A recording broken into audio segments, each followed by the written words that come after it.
ഇടയില്? ഇല്ല മിസ്, ഞാൻ ഇപ്പൊ വന്നോളൂ. ആണോ? അയ്യോ സോറി ട്ടാ. ഞാനേ പെട്ടെന്ന് വിളിച്ച് കിട്ടാണ്ടായപ്പോ ഇനി ഉറങ്ങിപ്പോയിട്ടുണ്ടെങ്കിൽ പണിയാവൂല്ലോ എന്ന് വെച്ചോ. ഇല്ല, ഞാൻ ക്ലാസ്സിൽ കയറിയപ്പോ സൈലന്റിലിട്ടേ, അപ്പൊ ഓക്കെ കേട്ടില്ല. ശരി ശരി ശരി. ആ ബിന്ദുവിന്റെ മോള് ജോയിൻ ചെയ്തിട്ടുണ്ട് അല്ലേ Hima? Hello. Hey hi. UK studies സുഖായിരിക്കുന്നു അല്ലേ? അപ്പൊ so happy to see you here. സംസാരിക്കണമെന്ന് ഇപ്പോഴാ ലിങ്ക് അമ്മയ്ക്ക് ഇപ്പൊ അയച്ചിരുന്നു. അപ്പൊ ഞാൻ വേഗം ജോയിൻ ചെയ്തു. വിശ്വാസിന് ഞാൻ ഇന്ന് ഹിമയുടെ ബുക്ക് കൊടുത്തിട്ടുണ്ടായിരുന്നു. വിശ്വാസ് നമ്മുടെ കോളേജിലെ ചെയർമാൻ ആണ്. ഹിമയുടെ ബുക്ക് അവതരിപ്പിക്കുന്നത് കേട്ടോ. Okay dear. ബിന്ദുവിനോട് ഞാൻ പറയാം. ബിന്ദു കയറി. ഹലോ ബിന്ദു.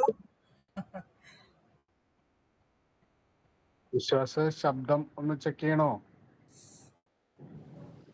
പക്ഷേ കേൾക്കുന്നുണ്ടോ? Bruce Lee sir കയറിയിട്ടുണ്ടല്ലോ. സർ നമസ്കാരം. മാഷ് ട്രാൻസ്ഫർ ആയി.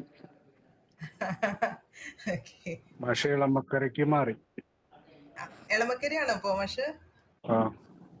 അതെ അതെ, അവിടെ ടീച്ചറിന്റെ ഒരു ചേച്ചിയോ അനിയത്തിയോ മറ്റോ ഉണ്ട് എന്നുള്ളൊരു ഇത് കേട്ടല്ലോ. അല്ല, ടീച്ചറിന്റെ അല്ല, നമ്മുടെ വിനോദ് സാറിന്റെ വൈഫ് ഉണ്ടല്ലോ, സിജി ടീച്ചർ.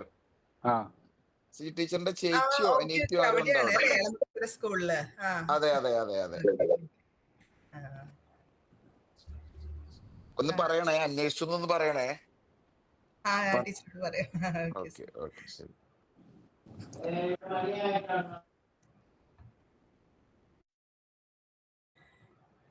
ബിന്ദു ഒരു 2 minutes നമുക്കൊന്ന് വെയിറ്റ് ചെയ്യാം കേട്ടോ. എന്നിട്ട് കുട്ടികളൊന്ന് കയറിക്കോട്ടെ.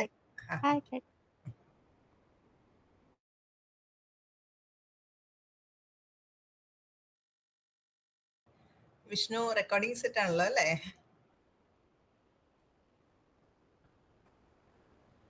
ഹലോ വിഷ്ണു.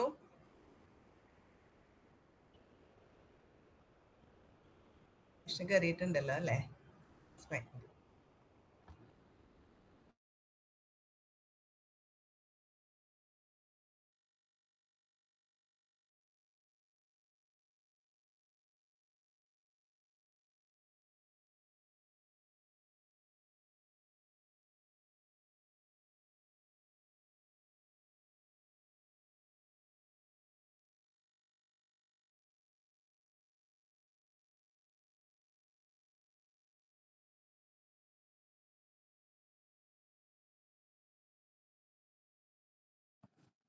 വൈകണ്ട, തുടങ്ങാം. Okay sir.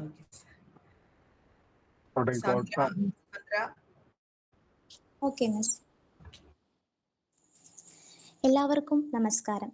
SNM training college literary ക്ലബും ലൈബ്രറി റീഡേഴ്സ് ഫോറവും സംയുക്തമായി സംഘടിപ്പിക്കുന്ന വ്യാഴാഴ്ച വായനാഴ്ച എന്ന പ്രതിവാര പുസ്തക നിരൂപണത്തിലേക്ക് എല്ലാവർക്കും സ്വാഗതം. പുസ്തകങ്ങൾ തടവിലാക്കപ്പെട്ട ആത്മാക്കളാണ്. അലമാരകളിൽ നിന്നും പുറത്തെടുത്ത് വായിക്കപ്പെടുമ്പോഴാണ് അവയ്ക്ക് മോചനം സിദ്ധിക്കുന്നത്. അതുപോലെ കാണാത്ത ലോകത്തെ കാണിക്കുകയും കേൾക്കാത്ത ശബ്ദം കേൾപ്പിക്കുകയും ചെയ്യുന്ന മാന്ത്രികരാണ് പല പുസ്തകങ്ങളും. ഇന്നത്തെ നമ്മുടെ വ്യാഴാഴ്ച വായനാഴ്ചയ്ക്ക് സ്വാഗതമർപ്പിച്ച് സംസാരിക്കുന്നതിനായി 2ാം വർഷ BEd വിദ്യാർത്ഥിനിയായ ശ്രുതിയെ ക്ഷണിക്കുന്നു.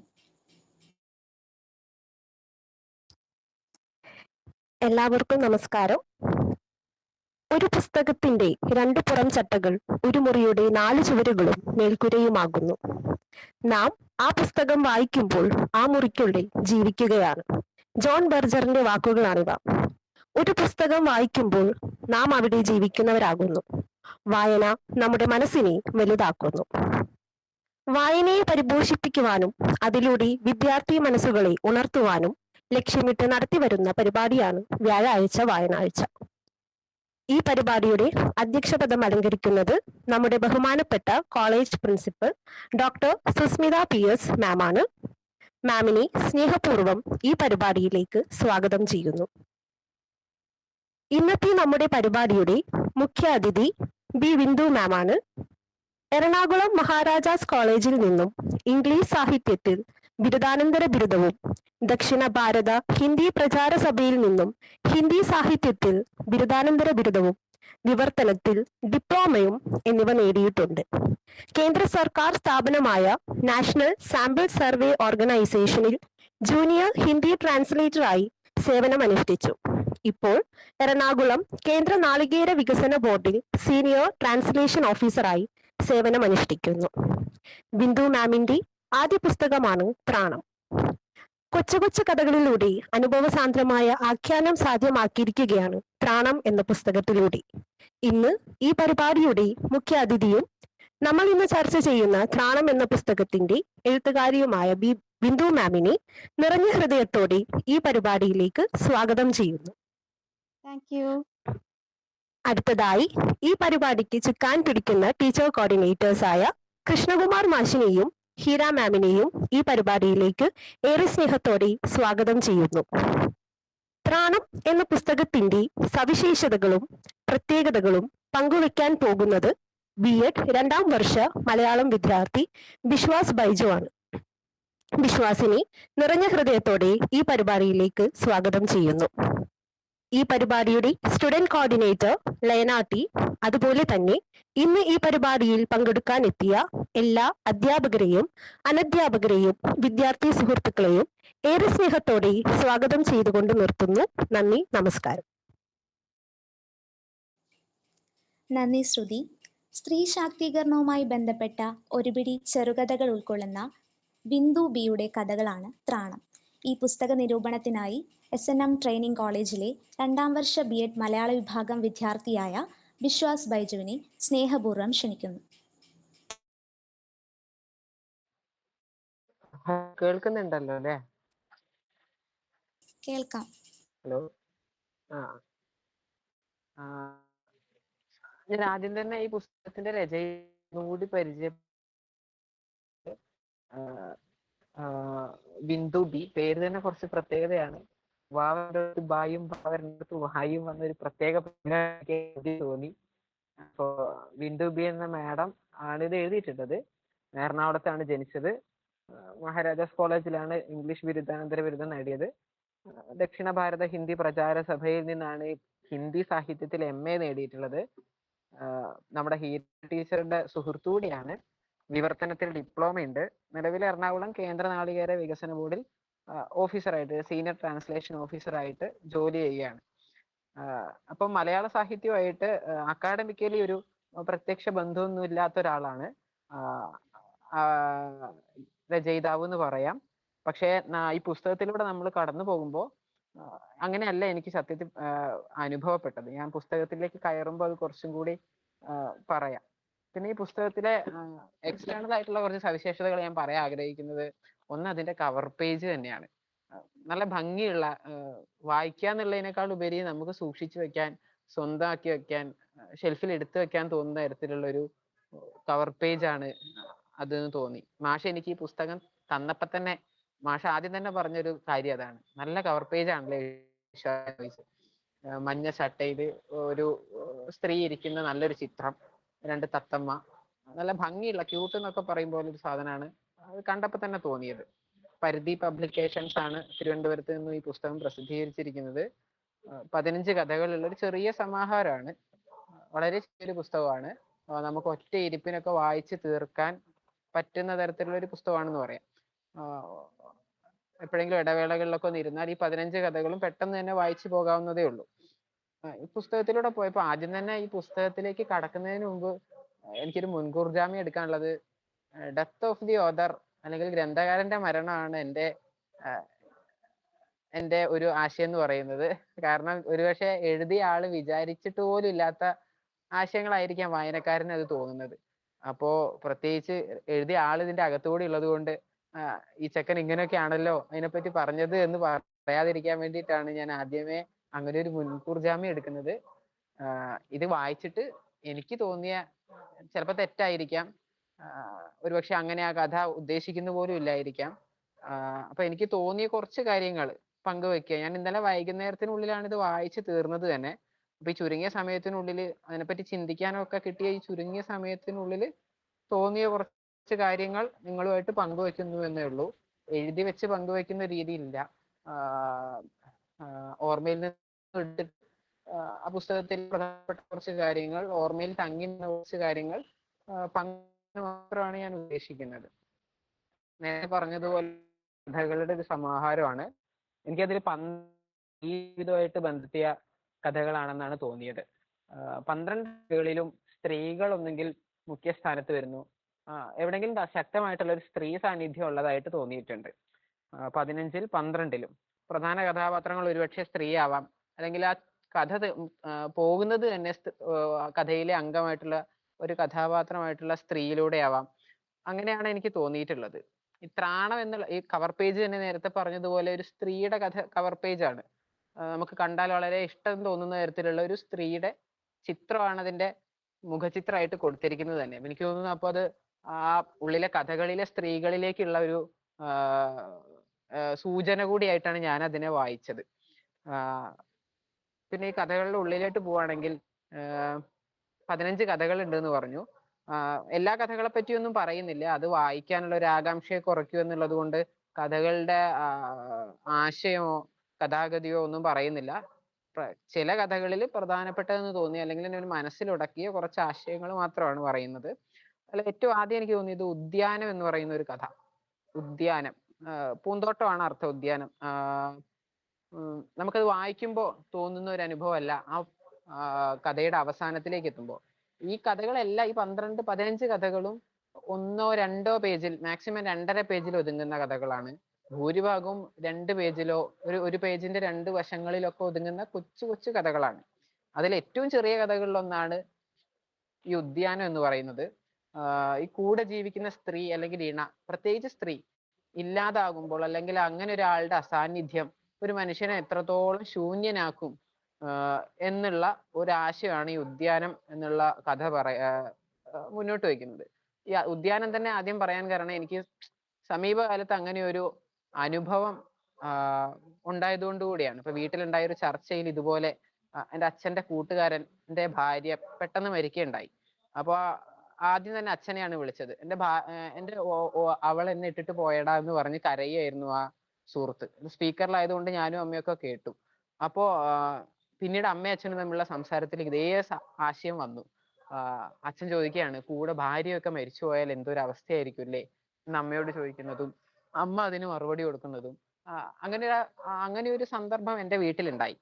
അപ്പൊ ഈ പുസ്തകം, ഈ ഉദ്യാനം എന്നുള്ള കഥ വായിച്ചപ്പോൾ എനിക്ക് പെട്ടെന്ന് റിലേറ്റ് ചെയ്യാൻ പറ്റി എന്നുള്ളതാണ്. അതുകൊണ്ടാണ് ഞാൻ ആദ്യം തന്നെ ഈ ഉദ്യാനം എന്നുള്ള കഥ പറഞ്ഞത്. അപ്പൊ കൂടെ ജീവിക്കുന്ന ഈണ അല്ലെങ്കിൽ പങ്കാളി ഇല്ലാതാകുമ്പോൾ ഒരു മനുഷ്യൻ എത്രത്തോളം ശൂന്യനായി പോകുന്നു എന്നുള്ള ഒരു ആശയമാണ് ആ കഥ വെക്കുന്നത്.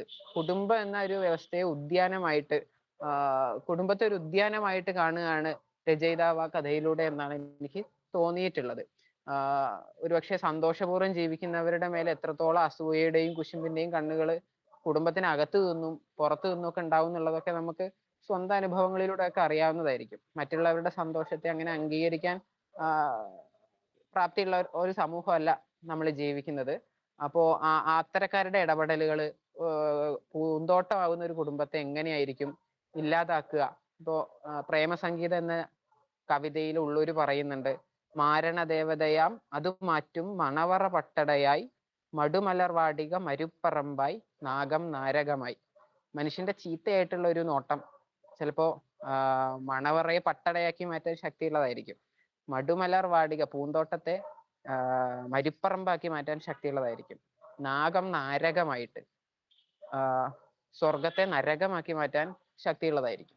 അപ്പൊ അതുപോലെ മനുഷ്യന്റെ സന്തോഷത്തെ ഇല്ലാതാക്കാൻ നമ്മുടെ ചുറ്റുപാടുകളിൽ പലപ്പോഴും എത്ര ശക്തിയുണ്ട് എന്ന് പറയുന്ന കഥയായിട്ടാണ് ഉദ്യാനത്തെ എനിക്ക് തോന്നിയത്.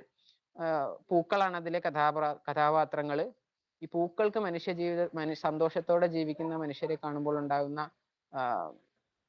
വൈകാരിക അവസ്ഥകളിലൂടെയൊക്കെയാണ് കഥ പോകുന്നത്. കഥ മുഴുവനായിട്ട് ഞാൻ പറയുന്നില്ല. അപ്പൊ അത് ഈ പുസ്തകത്തിൽ എന്തായാലും വായിച്ചിരിക്കേണ്ട ഒരു കഥയായിട്ടാണ് അതെനിക്ക് തോന്നിയത്.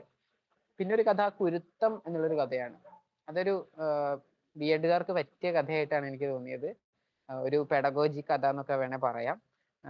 സത്യം പറഞ്ഞാൽ എഴുതിയ ആൾ അതങ്ങനെ ഉദ്ദേശിച്ചിട്ടുണ്ടോ എന്ന് എനിക്ക് അറിയില്ല. എന്തായാലും ബി എഡുകാർ എന്തായാലും വായിച്ചിരിക്കേണ്ട ഒരു കഥയാണ് കുരുത്തം. കുട്ടികളെ മനസ്സിലാക്കാത്ത അധ്യാപകർ നമ്മുടെ എല്ലാവരുടെയും ഓർമ്മയിൽ അങ്ങനെ ഒന്നിലധികമോ അധ്യാപകരുണ്ടാവും. കുട്ടികളെ മനസ്സിലാക്കാത്ത അധ്യാപകരെ കൃത്യമായിട്ട് വരച്ചു കാട്ടുന്ന ഒരു കഥയായിട്ട് അത് തോന്നി. ചൂരൽ എന്നാണ്, അധ്യാപകനെ പേര് പറയുന്നില്ല, അധ്യാപകൻ എന്നുള്ള പേരൊന്നും പറയുന്നില്ല. ചൂരൽ എന്നാണ് അധ്യാപകനെ കുറിക്കാൻ രചയിതാവ് ഇവിടെ ഉപയോഗിച്ചിരിക്കുന്ന പദം. പത്മ എന്ന് പറയുന്നത് ഒരു സ്ത്രീയാണ് അതിലെ നായിക.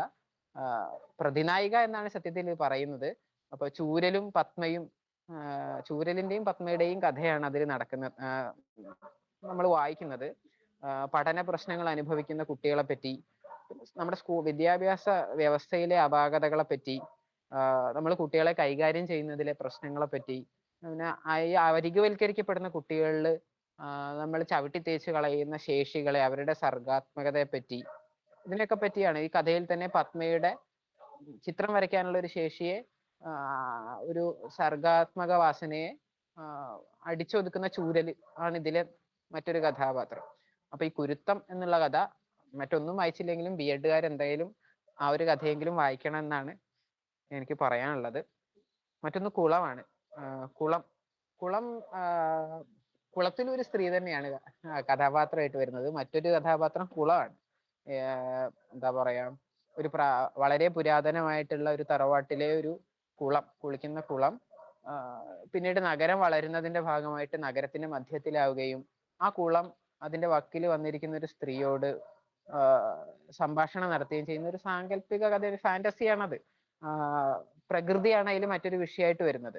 പക്ഷെ ഒരു പ്രകൃതി സംബന്ധമായിട്ടുള്ള കഥ, പ്രകൃതി സംരക്ഷണത്തിന്റെ പ്രകൃതി ചൂഷണത്തിന്റെ ഒക്കെ ആശയം, അതിനെതിരായിട്ടുള്ള ഒക്കെ ആശയം മുന്നോട്ട് വെക്കുന്ന ഒരു കഥയായിട്ടാണ് കുളത്തെ എനിക്ക് തോന്നിയിട്ടുള്ളത്. നഗരത്തിന്റെ നടുവിലെ കുളം, ആ കുളം ഓർക്കുന്ന മറ്റു കുളങ്ങളെ പറ്റിയുള്ള അതിന്റെ ഓർമ്മകൾ, അങ്ങനെയൊക്കെയുള്ള കാര്യങ്ങളാണ്. പിന്നെ അടുത്ത കാലത്തായിട്ട് എല്ലാ വർഷവും നമ്മുടെ നാട്ടിലുണ്ടാകുന്ന പ്രളയത്തെ പറ്റി ഒക്കെ നടത്തുന്ന അതിലെ ചർച്ചകൾ, പ്രകൃതിയെ നമ്മൾ ചൂഷണം ചെയ്യുന്നത്, അതിന്റെ ദൂഷ്യഫലങ്ങൾ, ഇങ്ങനെയൊക്കെ പറയുന്ന ഒരു കഥയാണ് കുളം എന്ന് പറയുന്നത്. അതിൽ പ്രകൃതിയുടെ തിരിച്ചടി എപ്രകാരമുള്ളതായിരിക്കും, ഇനിയും നമുക്ക് ചിന്തിക്കാനും ഇതിനൊക്കെ തിരുത്താനും സമയമുണ്ടോ മനുഷ്യരാശിക്ക്, അതിനു മുൻപ് എന്തൊക്കെ തിരിച്ചടികൾ നമുക്കുണ്ടാവാം എന്നൊക്കെ പ്രകൃതിയുടെ തന്നെ പ്രതീകമായ പ്രതിനിധിയായ കുളം ഒരു സ്ത്രീയോട് പറയുന്നതായും ഒക്കെ സങ്കല്പിച്ചെഴുതിയ കഥയാണ് കുളം എന്ന് പറയുന്നത്.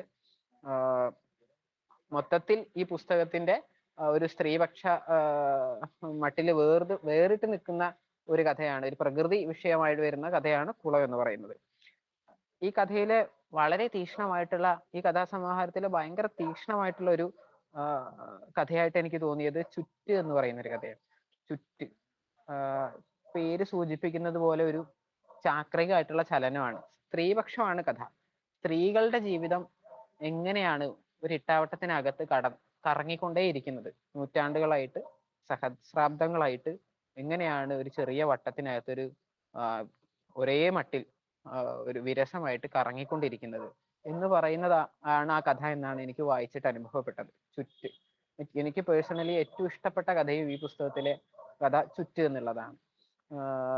ഏറ്റവും ശക്തമായിട്ട് സ്ത്രീപക്ഷ വീക്ഷണം ഇതിൽ കടന്നു വരുന്നുണ്ട്. അതിലൊരു ഭാഗം ഞാൻ വായിക്കാം. എന്റെ കാലുകൾ നിലത്തിഴഞ്ഞു തുടങ്ങി, കല്ലുകളിൽ തട്ടി തടഞ്ഞ് ചോര ചീന്തി. അമ്മേ എന്ന് ഞാൻ മാത്രം കേട്ട നിലവിളിയോടെ എന്റെ കുഞ്ഞ് എന്നെ പിരിഞ്ഞ് ഒഴുകി ഇറങ്ങി. പുളയ്ക്കുന്ന രക്തം ആർത്തിയോടെ, പുളയ്ക്കുന്ന ജലം ആർത്തിയോടെ ആ ചോപ്പ് വലിച്ചെടുത്തു. എന്റെ പാഴ്നെഞ്ച് വൃഥാ ചുരന്നു. അപ്പോ കഥാസന്ദർഭമൊന്നും ഞാൻ പറയുന്നില്ല. ഗർഭിണിയായ ഒരു സ്ത്രീയാണ് ഇവിടെ ഇത് പറയുന്നതിന്റെ ആഖ്യാതാവ് എന്നൊക്കെ മനസ്സിലായിട്ടുണ്ടാകും. അപ്പോ കാലം ഇത്രയും പുരോഗമിച്ചിട്ടും സ്ത്രീകൾ വീണ്ടും വീണ്ടും കുടുംബം എന്നുള്ള വ്യവസ്ഥയ്ക്കകത്ത്, നമ്മുടെ സാമൂഹ്യ വ്യവസ്ഥയിലെ ദുഷിച്ച വശങ്ങൾക്കകത്ത് എങ്ങനെയാണ് ഒതുങ്ങി പോകുന്നത്, അവരുടെ ജീവിതം എങ്ങനെയാണ് ചവിട്ടി അരയ്ക്കപ്പെടുന്നത്, ഈ ഒരു എന്താ പറയാ ചക്രത്തിനകത്ത് തന്നെ വീണ്ടും വീണ്ടും കറങ്ങിക്കൊണ്ടിരിക്കാൻ അവരെങ്ങനെയാണ് നിർബന്ധിതരാകുന്നത്, അതിൽ എന്തൊക്കെ ഘടകങ്ങളാണ് അവരെ അതിൽ പിടിച്ചു നിർത്തുന്നത് എന്നൊക്കെ ചർച്ച ചെയ്യുന്ന ഒരു കഥയാണ് ചുറ്റ്. അതും ഈ കഥയും ഞാൻ സജസ്റ്റ് ചെയ്യുന്ന ഒരു കഥയാണ്, എന്തായാലും വായിച്ചിരിക്കണം എന്നുള്ളത്. എൻ്റെ വ്യക്തിപരമായിട്ടുള്ള ഇഷ്ടം കൂടി അതിന്റെ പുറത്തുണ്ട്. അതിലൊരു വരി, ഇപ്പൊ പറഞ്ഞതിലൊരു വരി, എന്റെ പാഴ്നെഞ്ച് വൃഥാ ചുരന്നു. അതിൽ തന്നെ ഉണ്ട് ആ കഥയിലെ എല്ലാ സത്തും. വൃഥാ ചുരക്കുകയാണ്. അമ്മമാരെ നമ്മൾ എത്ര ഗ്ലോറിഫൈ ചെയ്ത ആശയത്തെ ഉയർത്തി കാണിക്കുന്നു. സ്ത്രീ അമ്മയാണ്, ദേവിയാണെന്നൊക്കെ പറഞ്ഞ് എത്ര ഉയർത്തി കാണിക്കുന്നു. ഒരുപക്ഷെ സ്ത്രീകളെ ഈ 21-ാം നൂറ്റാണ്ടിലും അടുക്കളയ്ക്കകത്ത് മാത്രം തളച്ചിടാനുള്ള ഒരു കാരണം നമുക്ക് അമ്മ എന്നുള്ള സങ്കല്പത്തിന് കൊടുക്കുന്ന അമിതമായിട്ടുള്ള ഒരു ഗ്ലോറിഫിക്കേഷൻ ആണ്. അമിതമായിട്ട് അതിനെ ഉയർത്തി കാട്ടുന്നത്. അമ്മ ഒരുപാട് ഉത്തരവാദിത്തങ്ങളും ഒരുപാട് ബാധ്യതകളും കടമകളും ഉള്ള ഒരു പദവിയാണ്. ആ പദവികൾക്കകത്ത് തളച്ചിടാൻ വേണ്ടിയിട്ടാണ് പലപ്പോഴും നമ്മൾ അമ്മ എന്നുള്ള പദവി സ്ത്രീക്ക് ചാർത്തി കൊടുക്കുന്നത് എന്ന് എനിക്ക് തോന്നിയിട്ടുണ്ട്. ആ ഒരു ആശയം എൻ്റെ പാഴ്നെഞ്ച് വൃഥാ ചുരന്നു എന്നുള്ള വരിക്കകത്ത് ഉൾക്കൊള്ളുന്നുണ്ടെന്നാണ് തോന്നുന്നത്. നമ്മൾ എത്രയൊക്കെ അമ്മമാരെ പുകഴ്ത്തി പറഞ്ഞാലും കുറെ കഴിയുമ്പോൾ ഈ അമ്മമാരുടെ സ്ഥാനം പലപ്പോഴും മനസ്സിലും വീട്ടിലും ഒക്കെ രണ്ടാമതോ മൂന്നാമതോ ഒരുപക്ഷെ അതിന് പുറത്തോ, മനസ്സിനും വീട്ടിനും പുറത്തോ ആവുന്ന കഥകൾ നമുക്ക് സുപരിചിതങ്ങളാണ്. വൃദ്ധസദനങ്ങൾ കൂടിക്കൂടി വരുന്ന ഒരു നാട്ടിലാണ് നമ്മൾ ജീവിക്കുന്നത്. ഇവിടെ എനിക്ക് വേറൊരു കവിതയാണ് ഓർമ്മ വന്നത്. ബിംബിസാരന്റെ ഇടയൻ എന്ന് പറഞ്ഞ ഇടശ്ശേരിയുടെ ഒരു കവിത. അതില് മുടന്തനും ഒരു ആട്ടിൻകുട്ടി മുടന്തനും ഒരു ആട്ടിൻകുട്ടി ആരോഗ്യവാനും ആയിട്ടുള്ള ഒരമ്മ തള്ളയാടിന്റെ ധർമ്മസങ്കടത്തെ കണ്ടിട്ട് ഇടശ്ശേരി പറയുന്ന ഒരു വരിയുണ്ട്, കവിതയിൽ ഉപയോഗിക്കുന്ന ഒരു വരിയുണ്ട്. ആടിനെ ഇടയനെ അരജനെ നീ പെണ്ണാടേ പെറ്റു പല പേരെ, നേടിയതെന്ത് അപവർഗം ഇതേവരെ നെടുതാം വീർപ്പുകളല്ലാതെ. ആടിനെയും ഇടയനെയും അരജനെയും സമൂഹത്തിന്റെ പല തട്ടിലുള്ള സമ്പന്നനും വിദ്യാസമ്പന്നനും ദരിദ്രനും ഒക്കെ ആയിട്ടുള്ള എല്ലാ മനുഷ്യരെയും പ്രസവിച്ചത് ഒരു സ്ത്രീയാണ്. പക്ഷെ ഇതുവരെ ഈ സമൂഹം, ഈ വർഗം എന്ത് നേടി? നെടുവീർപ്പല്ലാതെ, നിരാശയുടെ നെടുവീർപ്പല്ലാതെ എന്ത് നേടി എന്ന് ചോദിക്കുകയാണ് ഇടശ്ശേരി. ആ ചോദ്യം തന്നെയാണ് എൻ്റെ പാഴ്നെഞ്ച് വൃഥാ ചുരന്നു എന്നുള്ള ഈ വരിയിൽ എനിക്ക് കാണാൻ കഴിഞ്ഞത്. മറ്റൊരു വരി ഈ കഥയിലെ വേറൊരു ഭാഗം കൂടി എന്തായാലും പറയാതെ പോകാൻ വയ്യ. ഒരറ്റവും ഇല്ലാതെ ഞാൻ ചെളിയിൽ ആണ്ട് കിടന്നു. എൻ്റെ നെറ്റി തൊട്ടിരുന്ന അവരുടെ വിണ്ട പാദങ്ങൾക്ക് ആദിയോ അന്തമോ ഇല്ലെന്ന് ഞാൻ അറിഞ്ഞു. ഒരിക്കൽ അവരുടെ പിടിയിൽ അമർന്ന് നീലിച്ച എൻ്റെ കൈ പിന്നെയും അവർക്ക് നേരെ നീട്ടി ഞാൻ കെഞ്ചി. ഇവിടെ ഒരു സ്ത്രീയുടെ കാലടിയിൽ തന്നെയാണ് മറ്റൊരു സ്ത്രീ കിടന്ന് നരകിക്കുന്നത്. ഒരറ്റവും ഇല്ലാത്ത ചെളിയിൽ സഹസ്രാബ്ദങ്ങളായിട്ട് സ്ത്രീവർഗം മുങ്ങിക്കിടക്കുന്ന ഒരു ചളി, അതാണ് ആ ചളി എന്നാണ് എനിക്ക് മനസ്സിലായത്. ആ നെറ്റി തൊട്ടിരുന്ന അവരുടെ വിണ്ട പാദങ്ങൾക്ക് കീഴെയാണ് അവളുടെ നെറ്റി കിടക്കുന്നത്. അതിന് ആദിയോ അന്തമോ ഇല്ല, തുടക്കമോ അവസാനമോ ഇല്ലാത്ത സ്ത്രീ നരകയാതനകളെ ആണ് ഈ വരികൾ സൂചിപ്പിക്കുന്നത്. ഈ തരത്തിലാണ് ഞാൻ അതിനെ മനസ്സിലാക്കിയത്. വളരെ തീക്ഷ്ണമായിട്ടുള്ള ഒരു കഥയാണ്. സ്ത്രീ തന്നെ സ്ത്രീയുടെ പ്രതിയോഗിയാവുന്ന, സ്ത്രീ തന്നെ സ്ത്രീയുടെ തടവുകാരിയാവുന്ന ഭയങ്കര രൂക്ഷമായിട്ടുള്ള സത്യാവസ്ഥയെ ബോധ്യപ്പെടുത്തുന്ന ഒരു കഥയാണ് ഇതെന്നാണ് എനിക്ക് തോന്നിയിട്ടുള്ളത്. അപ്പൊ നൂറ്റാണ്ടുകളുടെ ആവർത്തനത്തിലൂടെ സ്ത്രീ എങ്ങനെയാണ് തടവറയ്ക്കുള്ളിൽ ഇത്രയും കാലം കിടക്കുന്നത്, ഇപ്പോഴും കിടന്നുകൊണ്ടിരിക്കുന്നത്, അതിൽ ആർക്കൊക്കെ എന്തൊക്കെ പങ്കുണ്ട് എന്നൊക്കെ വിശദമാക്കുന്ന ഒരു കഥയായിട്ടാണ് ഇതെനിക്ക് തോന്നിയത്. മറ്റൊന്ന് ത്രാണം എന്ന കഥയാണ്. ത്രാണം എന്ന വാക്ക് തന്നെ എനിക്ക് വളരെ കൗതുകമുള്ളതായിട്ട് തോന്നി. പുസ്തകത്തിന്റെ പേര് ത്രാണം എന്നാണ്. ത്രാണത്തിന്റെ അർത്ഥം രക്ഷ എന്നാണ്. രക്ഷപ്പെട്ടത് എന്നെല്ലാമാണ് അർത്ഥം. ഈ ത്രാണം നമ്മുടെ സമൂഹത്തിന്റെ ചില ദുഷിച്ച വശങ്ങളെയാണ് ഈ കഥ അനാവരണം ചെയ്യുന്നത്.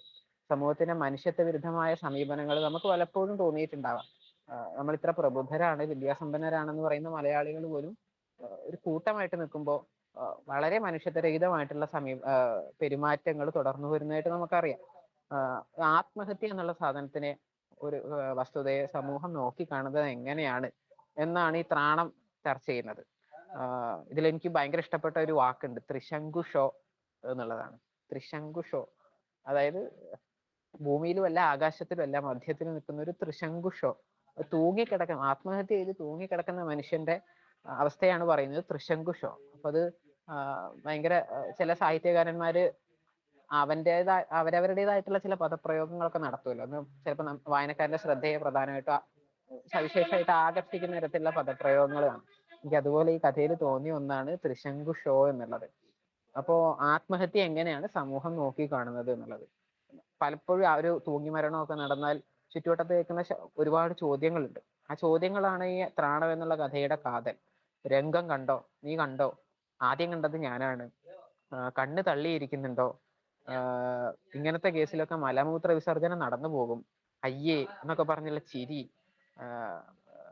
ഇറക്കുന്നതിന് മുമ്പ് പോയി കണ്ടോളൂ എന്നൊക്കെയുള്ള, അതായത് ഒരു കൗതുക കാഴ്ച കാണുന്നത് പോലെ ഒരു ഈ ആത്മഹത്യക്ക് പുറകിലുണ്ടായിരുന്ന ആ മനുഷ്യന്റെ ഭീകരമായിട്ടുള്ള മാനസിക സംഘർഷങ്ങള്, അതിന്റെ ഭീകരത, ആത്മഹത്യ നടന്നു കഴിയുമ്പോൾ അയാളെ ആശ്രയിച്ച് ജീവിച്ചിരുന്ന അല്ലെങ്കിൽ അവളെ ആശ്രയിച്ച് ജീവിച്ചിരുന്ന മറ്റു മനുഷ്യരുടെ സങ്കടങ്ങൾ, ഇതിനൊക്കെ ഭയങ്കരമായിട്ട് ക്രൂരമായിട്ട് ചവിട്ടിയരയ്ക്കുന്ന ചോദ്യങ്ങളാണ് ഒരു ആത്മഹത്യ നടന്ന വീട്ടിലുണ്ടാവുക മിക്കവാറും. ഇതിനെയൊക്കെ എന്താ പറയാ, കീറി മുറിക്കണോ? പോസ്റ്റ്മോർട്ടം ചെയ്യുന്നതിന് നമ്മുടെ നാട്ടിൽ പൊതുവെ പറയുന്നതാണ്, കീറി മുറിക്കണോ? ഇങ്ങനെയുള്ള ക്രൂരമായ ചോദ്യങ്ങള്, ഒരു ആത്മഹത്യക്ക് നേരെ സമൂഹം നടത്തുന്ന ഭയങ്കര ക്രൂരമായിട്ടുള്ള പ്രതികരണങ്ങള്, ഇതിനെയൊക്കെയാണ് ത്രാണം എന്നുള്ള കഥ ചർച്ച ചെയ്യുന്നത്. ഇങ്ങനെ ദുഷിച്ചൊരു സമൂഹത്തിൽ നിന്നും രക്ഷ നേടുകയാണ് ആത്മഹത്യയിലൂടെ ഒരു മനുഷ്യൻ ചെയ്യുന്നത്. അതിൽ നിന്ന് രക്ഷപ്പെടാൻ ആഗ്രഹിക്കുന്ന കഥാപാത്രങ്ങളാണ് ആ കഥയിലെ മറ്റുള്ളവരെന്ന്. അങ്ങനെയാണ് എനിക്ക് ഈ കഥ അനുഭവപ്പെട്ടത്. തൊട്ടടുത്ത് വരുന്ന സുഖിനോ ഭവന്തു എന്ന് പറഞ്ഞ കഥയും ഇതേപോലെ സമൂഹത്തിന്റെ ക്രൂരമായിട്ടുള്ള ഒരു സ്വഭാവം, ക്രൂരമായിട്ടുള്ള ഒരു വശം ആണ് നമുക്ക് വേണ്ടി അനാവരണം ചെയ്യുന്നത്. മനുഷ്യത്വരഹിതമായിട്ടുള്ള സമൂഹത്തിന്റെ ഒരു വശം. നമ്മൾ നല്ല കഥകൾ മാത്രമേ പൊതുവെ അറിയാറുള്ളൂ. കേരള സമൂഹത്തിന്റെ ഒന്നിച്ചു നിൽക്കലിന്റെയും സഹജീവി സ്നേഹത്തിന്റെയും മതേതരത്വത്തിന്റെയും ഒക്കെ കഥകൾ. പക്ഷെ ഇങ്ങനെ അല്ലാതെയും നമ്മുടെ സമൂഹം പെരുമാറുന്ന അനവധി സന്ദർഭങ്ങളുണ്ട്, ഉണ്ടായിട്ടുണ്ട്. അങ്ങനെയുള്ള സമൂഹത്തിന്റെ ദുഷിച്ച ഒരു വശത്തെ, ജീർണിച്ച ഒരു വശത്തെ, മനോഘടനയെ ഒക്കെ കാണിച്ചു തരുന്ന ഒരു കഥയാണ് സുഖിനോ ഭവന്തു എന്ന് പറയുന്നത്. മാസ് സൈക്കോളജി എന്നൊക്കെ പറഞ്ഞ സംഗതി, നമ്മള് വ്യക്തിപരമായിട്ട് നമ്മളെല്ലാവരും നന്മ ഉള്ളവരാണെങ്കിലും ഒരു സംഘമായിട്ട് ഇരിക്കുമ്പോൾ, ഒരു റെയിൽവേ സ്റ്റേഷനിലോ ഒരു ബസ് സ്റ്റോപ്പിലോ ഇങ്ങനെ സംഘമായിട്ട് നിൽക്കുന്ന സമയത്ത് നമ്മളുടെ എന്താ പറയാ, സൈക്കോളജിയിൽ ഉണ്ടാവുന്ന മനോഘടനയിൽ ഉണ്ടാവുന്ന മാറ്റങ്ങൾ, റാഗിങ് ഒക്കെ നടക്കുന്ന ഒരു ഏറ്റവും ഉദാഹരണമായിട്ട് പറയുകയാണെങ്കിൽ റാഗിങ് നടത്തുമ്പോൾ കുട്ടികളിൽ വർക്ക് ചെയ്യുന്നത് ഇതുപോലെ ഒരു മാസ് സൈക്കോളജിയാണ്. അതുപോലെ നമ്മൾ മനുഷ്യരുടെ ഇടയിൽ പ്രവർത്തിക്കുന്ന മാസ് സൈക്കോളജിയെ ചർച്ച ചെയ്യുന്ന ഒരു കഥയായിട്ട് സുഖിനോ ഭവന്തു, ഒരു കുരങ്ങിനെ ഒറ്റിക്കൊടുക്കാൻ മനുഷ്യരെല്ലാവരും കൂടി, ഒരു റെയിൽവേ സ്റ്റേഷനിലെ മനുഷ്യരെല്ലാവരും കൂടി നടത്തുന്ന, വളരെ നിർദ്ദയമായിട്ട് ആ കുരങ്ങിനെ, രക്ഷപ്പെട്ടു വന്ന കുരങ്ങാണ്, ആ കുരങ്ങിനെ അതിന്റെ ഉടമസ്ഥന്, സർക്കസുകാരന് ഒറ്റിക്കൊടുക്കുന്ന ഒരു കഥ. വളരെ ചെറിയൊരു കഥയാണ്, 1.5 പേജോ 2 പേജോ പറ്റേ ഉള്ളൂ. അപ്പൊ എത്ര നിഷ്ഠൂരമായിട്ട് മനുഷ്യന്റെ മാസ് സൈക്കോളജി മാറുന്നു എന്നുള്ള, അല്ലെങ്കിൽ സംഘ മനഃശാസ്ത്രം മാറുന്നു എന്നുള്ള വീക്ഷണമാണ് സുഖിനോ ഭവന്തു എന്നുള്ള കഥ മുന്നോട്ട് വെക്കുന്നത്. ഞാനിങ്ങനെ ഓരോ കഥകളായിട്ട് പറയുന്നു എന്നേ ഉള്ളൂ. എനിക്ക് ഏറ്റവും മനസ്സിൽ ഉടക്കി നിൽക്കുന്ന കഥകൾ, നിങ്ങളുമായിട്ട് ചർച്ച ചെയ്യണമെന്ന് തോന്നിയ കഥകൾ എന്ന് മാത്രമേ ഉള്ളൂ. മറ്റൊന്ന് പ്രഭാചഞ്ചലം. സത്യത്തിൽ ഒരു സിനിമ പോലെയാണ് എനിക്ക്, ഒരു ഹോളിവുഡ് സിനിമ കാണുന്നത് പോലെ. ടൈം ലൂപ്പ് പോലെയൊക്കെയുള്ള അതൊക്കെ വിഷയമായിട്ട് വരുന്ന സിനിമകൾ നമ്മൾ ഒരുപാട് കണ്ടിട്ടുണ്ടാവും. അതായത് നമ്മുടെ ഭാവിയെയോ അല്ലെങ്കിൽ നമ്മുടെ ഭൂതകാലത്തെയോ ഒക്കെ നമ്മൾ തന്നെ കാണുന്ന ഒരു ടൈം മെഷീനിൽ കയറി യാത്ര ചെയ്യുന്ന, സഞ്ചരിക്കുന്ന ഒരു അനുഭവമാണ് എനിക്ക് പ്രഭാചഞ്ചലം എന്ന് പറയുന്ന കഥയിൽ തോന്നിയത്. അതുപോലെ ഇതിന്റെ ഈ കഥയുടെ തലക്കെട്ടും എനിക്ക് വളരെ എന്താ പറയാ, സർഗാത്മക ആയിട്ട് തോന്നി. അതിൽ തന്റെ ഭാവിയെ വർത്തമാനത്തിൽ കണ്ടുമുട്ടുന്ന ഒരു അനുഭവം. നമ്മളൊന്ന് ആലോചിച്ച് നോക്കുക, വരാനിരിക്കുന്ന നമ്മുടെ ഭാവിയെ ഈ വർത്തമാന കാലത്തിലെ ഒരു സന്ദർഭത്തിൽ നമ്മൾ കണ്ടുമുട്ടുകയാണ്. ഭാവിയിലെ നമ്മളിപ്പോ കാണുന്നു. അങ്ങനെയുള്ള ഒരു അനുഭവമാണ് പ്രഭാചഞ്ചലം എന്നുള്ള കഥയിൽ പറയുന്നത്. ഒരു ടൈം മെഷീനിൽ പോയി സഞ്ചരിക്കുന്ന പോലെ ഒരു വൃദ്ധസദനത്തിലേക്ക് നടത്തുന്ന യാത്രയാണ് 2 സ്ത്രീകൾ. അതിലൊരു സ്ത്രീ തൻ്റെ തന്നെ ഭാവിയെ ആ വൃദ്ധസദനത്തിൽ, വൃദ്ധയായ തന്നെ കണ്ടുമുട്ടുകയാണ്. പ്രഭ എന്ന 42കാരി തന്റെ വാർദ്ധക്യകാലത്തെ പ്രഭാവതി അമ്മയെ അവിടെ കണ്ടുമുട്ടുന്നു. അതിൽ അവർക്കുണ്ടാകുന്ന അങ്കലാപ്പ്, അത്ഭുതം, ഇത് നമ്മളെ വേറൊരു ലോകത്തേക്ക് എത്തിക്കുകയാണ്. ഒരുപക്ഷെ മാജിക്കൽ റിയലിസം എന്നൊക്കെ പറയുന്ന, അതുപോലെ പണ്ട് നമ്മൾ പഠിച്ചതാണ് സ്കൂളിലൊക്കെ, മാജിക്കൽ റിയലിസം എന്നൊക്കെ പറയുന്നത് പോലെ ഒരു അനുഭൂതി ആണ് ഈ കഥ നമുക്ക് തരുന്നത്. ഇപ്പൊ ലൈഫ് ഈസ് ഷോർട്ട്, വളരെ ചെറുതാണ് നമ്മുടെ ജീവിതം എന്നുകൂടി ഇതിന്റെ ഹെഡിങ്, ഇതിന്റെ തലക്കെട്ട് നമ്മളോട് പറയുന്നുണ്ട്. പ്രഭാചഞ്ചലം മലയാളികൾക്കൊക്കെ സുപരിചിതമായിട്ടുള്ള ഒരു വാക്കാണ്. വഹ്നി സന്തപ്ത ലോഹസ്ഥാംബു ബിന്ദുന സന്നിഭം മർത്യജന്മം ക്ഷണഭങ്കുരം എന്നൊക്കെ പറഞ്ഞ് എഴുത്തച്ഛൻ പറയുന്ന ആശയം തന്നെയാണ് പ്രഭാചഞ്ചലം. ക്ഷണപ്രഭാചഞ്ചലം എന്ന് പറയാറുണ്ടല്ലോ. ക്ഷണനേരം കൊണ്ട് മിന്നി മറയുന്ന ഇടിമിന്നൽ പോലെ, വെളിച്ചം പോലെയാണ്. ഒരു ടോർച്ചിന്റെ വെളിച്ചം ഞെക്കിക്കിടുമ്പോൾ എത്ര പെട്ടെന്നാണോ അതില്ലാതാവുന്നത്, അതുപോലെ ചഞ്ചലമാണ്, ചലിക്കുന്നതാണ്, നശ്വരമാണ് നമ്മുടെ ജീവിതകാലം എന്നാണ് എഴുത്തച്ഛൻ നമ്മളോട് നൂറ്റാണ്ടുകൾക്ക് മുമ്പേ പറഞ്ഞിട്ടുള്ളത്. അപ്പോൾ അത്രയും നശ്വരമായിട്ടുള്ള, നൈമിഷികമായിട്ടുള്ള ഈ നമ്മുടെ ജീവിതത്തെ, നമ്മുടെ ഭാവിയെ, അത്ര പെട്ടെന്ന് തന്നെ നമ്മൾ എത്തിച്ചേരാവുന്ന നമ്മുടെ ഭാവിയെ പെട്ടെന്ന് മുൻപിൽ കാണുന്ന ഒരു അനുഭവമാണ് ഈ ക്ഷണപ്രഭാ ചഞ്ചലം എന്നുള്ള കഥ നമ്മൾക്ക് നമ്മുടെ മുമ്പിലേക്ക് തരുന്നത്. നേരത്തെ ഞാൻ സുഖിനോ ഭവന്തു ത്രാണ എന്നൊക്കെയുള്ള കഥയിൽ പറഞ്ഞതുപോലെ നമ്മുടെ സമൂഹത്തിന്റെ ജീർണിച്ച ഒരു വശത്തെ തുറന്നു കാട്ടുന്ന മറ്റൊരു കഥയാണ് ലൈക്ക് എന്നുള്ളത്. ലൈക്ക് എന്ന് കേൾക്കുമ്പോൾ തന്നെ നമുക്ക് മനസ്സിലാവും സോഷ്യൽ മീഡിയ ആയിട്ട് ബന്ധപ്പെട്ട ഒരു ചെറുകഥയാണ്.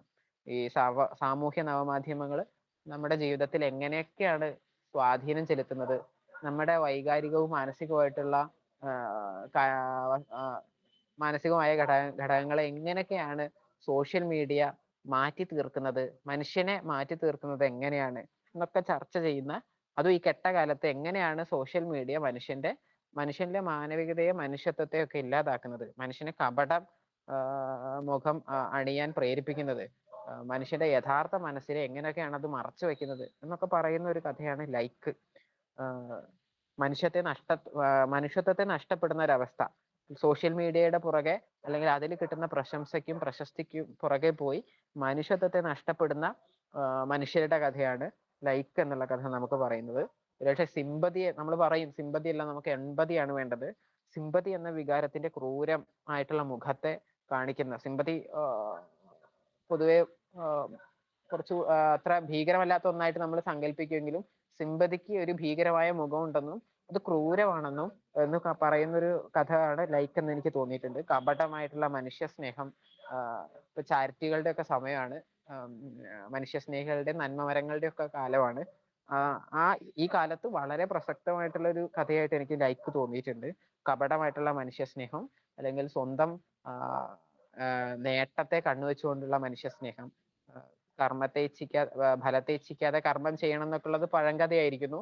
അപ്പോ ഫലത്തെ ഇച്ഛിച്ചുകൊണ്ട് ചെയ്യുന്ന കർമ്മത്തിന്റെ കപടതയായിട്ട് ലൈക്ക് എനിക്ക് തോന്നിയിട്ടുണ്ട്. മറ്റൊന്ന് കാത്തിരിപ്പ് എന്ന കഥയാണ്.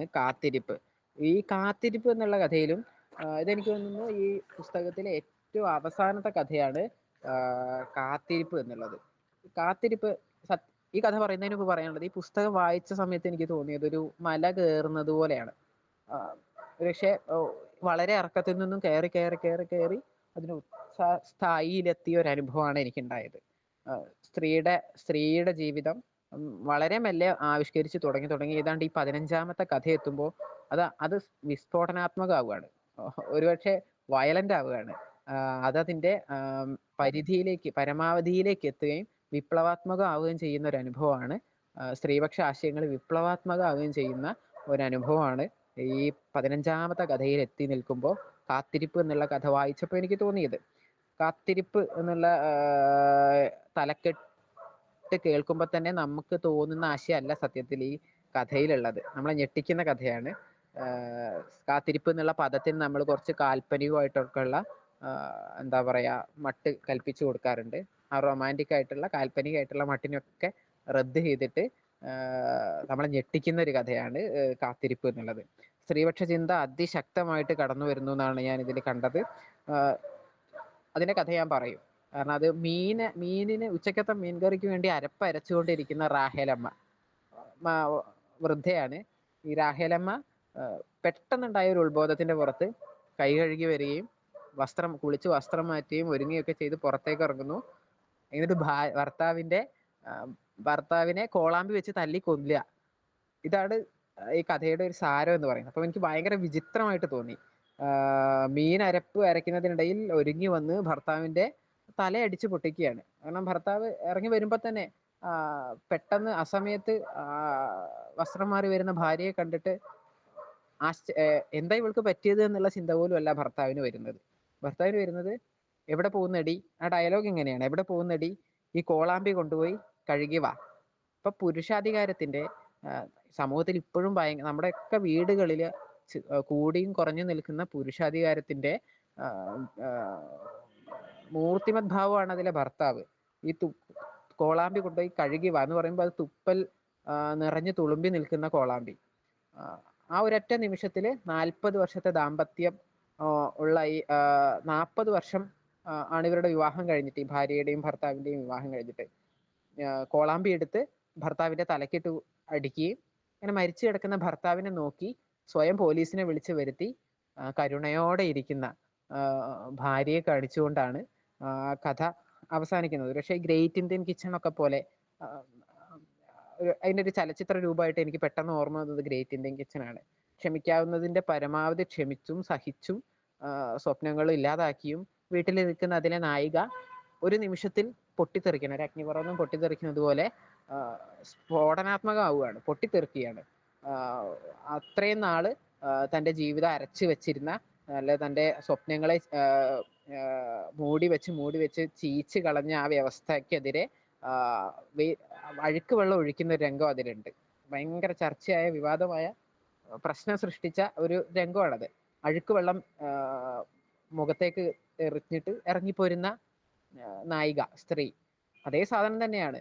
തൻ്റെ 40 വർഷത്തെ അരച്ചു കളഞ്ഞ ഭർത്താവിനെ കോളാമ്പി എടുത്ത് തല്ലിക്കൊന്ന് കരുണയോടെ അയാളെ നോക്കിയിരിക്കുന്ന സ്ത്രീ. അപ്പോൾ ഇത് വയലൻസിനുള്ള ആഹ്വാനമൊന്നും അല്ല സത്യത്തിൽ. ഭയങ്കര പുരുഷ അധികാരം മനസ്സിൽ കൊണ്ടു നടക്കുന്നവർക്ക് അങ്ങനെ തോന്നുള്ളൂ. വയലൻസിന് അങ്ങനെയാണെങ്കിൽ ഭാര്യമാർ ഭർത്താക്കന്മാരെ കൊല്ലണം എന്നാണോ പറയുന്നത് എന്നൊക്കെ തോന്നും.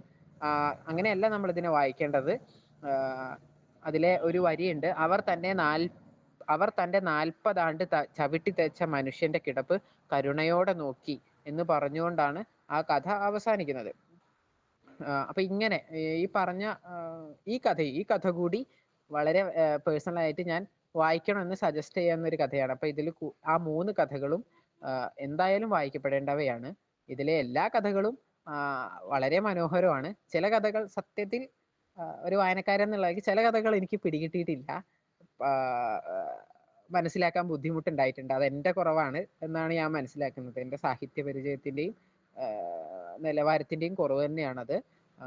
എന്തുകൊണ്ടും എന്നാലും ഈ ഇതിലെ 15 കഥകളും വളരെ മനോഹരമായിട്ടുള്ള അനുഭൂതികൾ നമുക്ക് തരുന്നതാണ്. പ്രത്യേകിച്ച് നമ്മുടെ കോളേജിൽ ഭൂരിഭാഗവും പെൺകുട്ടികൾ പഠിക്കുന്ന ഒരു കോളേജാണ്. ഇത്തരത്തിലുള്ള സ്ത്രീ അനുഭവങ്ങൾ ആവിഷ്കരിക്കുന്ന പുസ്തകങ്ങൾ തീർച്ചയായിട്ടും നമ്മൾ വായിച്ചിരിക്കേണ്ടവരാണ്. ഭാവിയിലെ അധ്യാപകരാണ് നമ്മൾ.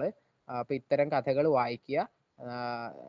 എന്താ പറയാ, വുമൺ എംപവർമെന്റിന്റെ ഒക്കെ, സ്ത്രീ ശാക്തീകരണത്തിന്റെ ഒക്കെ പാഠങ്ങൾ നമ്മൾ BEd ക്ലാസ്സിൽ പലതവണ പഠിച്ചുകൊണ്ടിരിക്കുന്നു. ഇപ്പൊ പഠിക്കുന്ന ഒരു പേപ്പർ പോലും സൊസൈറ്റി ആൻഡ് ജെൻഡർ ആണ്. അപ്പൊ എന്തായാലും ഇത്തരത്തിൽ സാഹിത്യത്തിൽ എങ്ങനെയാണ് സൊസൈറ്റിയും ജെൻഡറും ഒക്കെ ആവിഷ്കരിക്കുന്നത് എന്നുകൂടി മനസ്സിലാക്കാൻ ഈ കഥകൾ, ഈ പുസ്തകം വളരെയധികം സഹായിക്കും. നമ്മുടെ സാഹിത്യാഭിരുചിയെ വളർത്താൻ, ആസ്വാദനക്ഷമതയെ വളർത്താൻ ഈ പുസ്തകം വളരെയധികം സഹായകരമാവും എന്നാണ് എൻ്റെ അനുഭവം. അപ്പോൾ ഇതിന്റെ പുറകിൽ, ഈ പുസ്തകത്തിന്റെ പുറകിൽ പുസ്തകത്തെക്കുറിച്ച് എഴുതിയ 4 വരി പറഞ്ഞുകൊണ്ട് തന്നെ ഞാൻ നിർത്തുകയാണ്. കൊച്ചു കൊച്ചു കഥകളിലൂടെ അനുഭവസാന്ദ്രമായ ആഖ്യാനം സാധ്യമാക്കിയിരിക്കുകയാണ്. അത് അക്ഷരാർത്ഥത്തിൽ ശരിയാണ്. വളരെ കൊച്ചു കൊച്ചു കഥകൾ, നമുക്കധികം ബോറടിപ്പിക്കാതെ, മടുപ്പിക്കാതെ, ഇടയ്ക്ക് വെച്ച് നിർത്താൻ തോന്നിക്കാതെ ഒറ്റ ഇരിപ്പിൽ ഒരു 2 മിനിറ്റ് കൊണ്ടോ 3 മിനിറ്റ് കൊണ്ടോ വായിച്ചു തീർക്കാവുന്ന കൊച്ചു കൊച്ചു കഥകൾ. കഥകളിൽ നിറയുന്ന രസനീയതയും വൈകാരിക തിളക്കവും നിഷ്കളങ്ക ലാവണ്യത്തിൻ്റെതാണ്. അക്ഷരാർത്ഥത്തിൽ ചിമിഴിലൊതുക്കിയ ഈ കഥകൾ വായനാനുഭവം വർദ്ധിപ്പിക്കുന്നു. കഥയിൽ ഒളിഞ്ഞിരിക്കുന്ന ആശയലോകം ഏതൊരാൾക്കും വേഗത്തിൽ മനസ്സിലാകും. അതും വളരെ ശരിയാണ്. നമുക്ക് അർത്ഥശങ്കയ്ക്ക് ഇടവരാതെ, ആശയഗ്രഹണത്തിന് തടസ്സം സൃഷ്ടിക്കാതെ വളരെ വേഗം ആശയലോകം മനസ്സിലാകാൻ തക്ക വിധമാണ് ഇതിന്റെ രചന. രചനയിലെ മുഗ്ധലാവണ്യം കഥകളുടെ ശോഭ വർദ്ധിപ്പിക്കുന്നു. തീർച്ചയായിട്ടും അത് ഈ 15 കഥകളും അത്യധികം ശോഭയുള്ളവയാണ്, ലാവണ്യത്തിന്റെ ശോഭ പ്രദർശിപ്പിക്കുന്നവയാണ്. അതുകൊണ്ട് തന്നെ ഈ പുസ്തകം, ഇത്തരത്തിലൊരു പുസ്തകം വളരെ എന്താ പറയാ, ആസ്വദിക്കാൻ കഴിയുന്ന തരത്തിലുള്ള, ഞാൻ ആസ്വദിച്ചു കഴിഞ്ഞ എൻ്റെ വായനാനുഭവത്തിന് പുതിയൊരു ഏട് സമ്മാനിച്ച ഈ പുസ്തകം എനിക്ക് സമ്മാനിച്ച മാഷിനെയും ഹീര ടീച്ചറെയും, സർവോപരി ഇതിന്റെ രചയിതാവായ ബിന്ദു മേഡത്തിനെ എല്ലാവരെയും നന്ദിയോടെ സ്മരിച്ചുകൊണ്ട്, ഇനി ഇതിലെന്തെങ്കിലും ഞാൻ പറഞ്ഞതിൽ എന്തെങ്കിലും അബദ്ധങ്ങൾ പിണഞ്ഞിട്ടുണ്ടെങ്കിൽ ക്ഷമിക്കണമെന്ന് കൂടി പറഞ്ഞുകൊണ്ട് നിർത്തുകയാണ്. നന്ദി.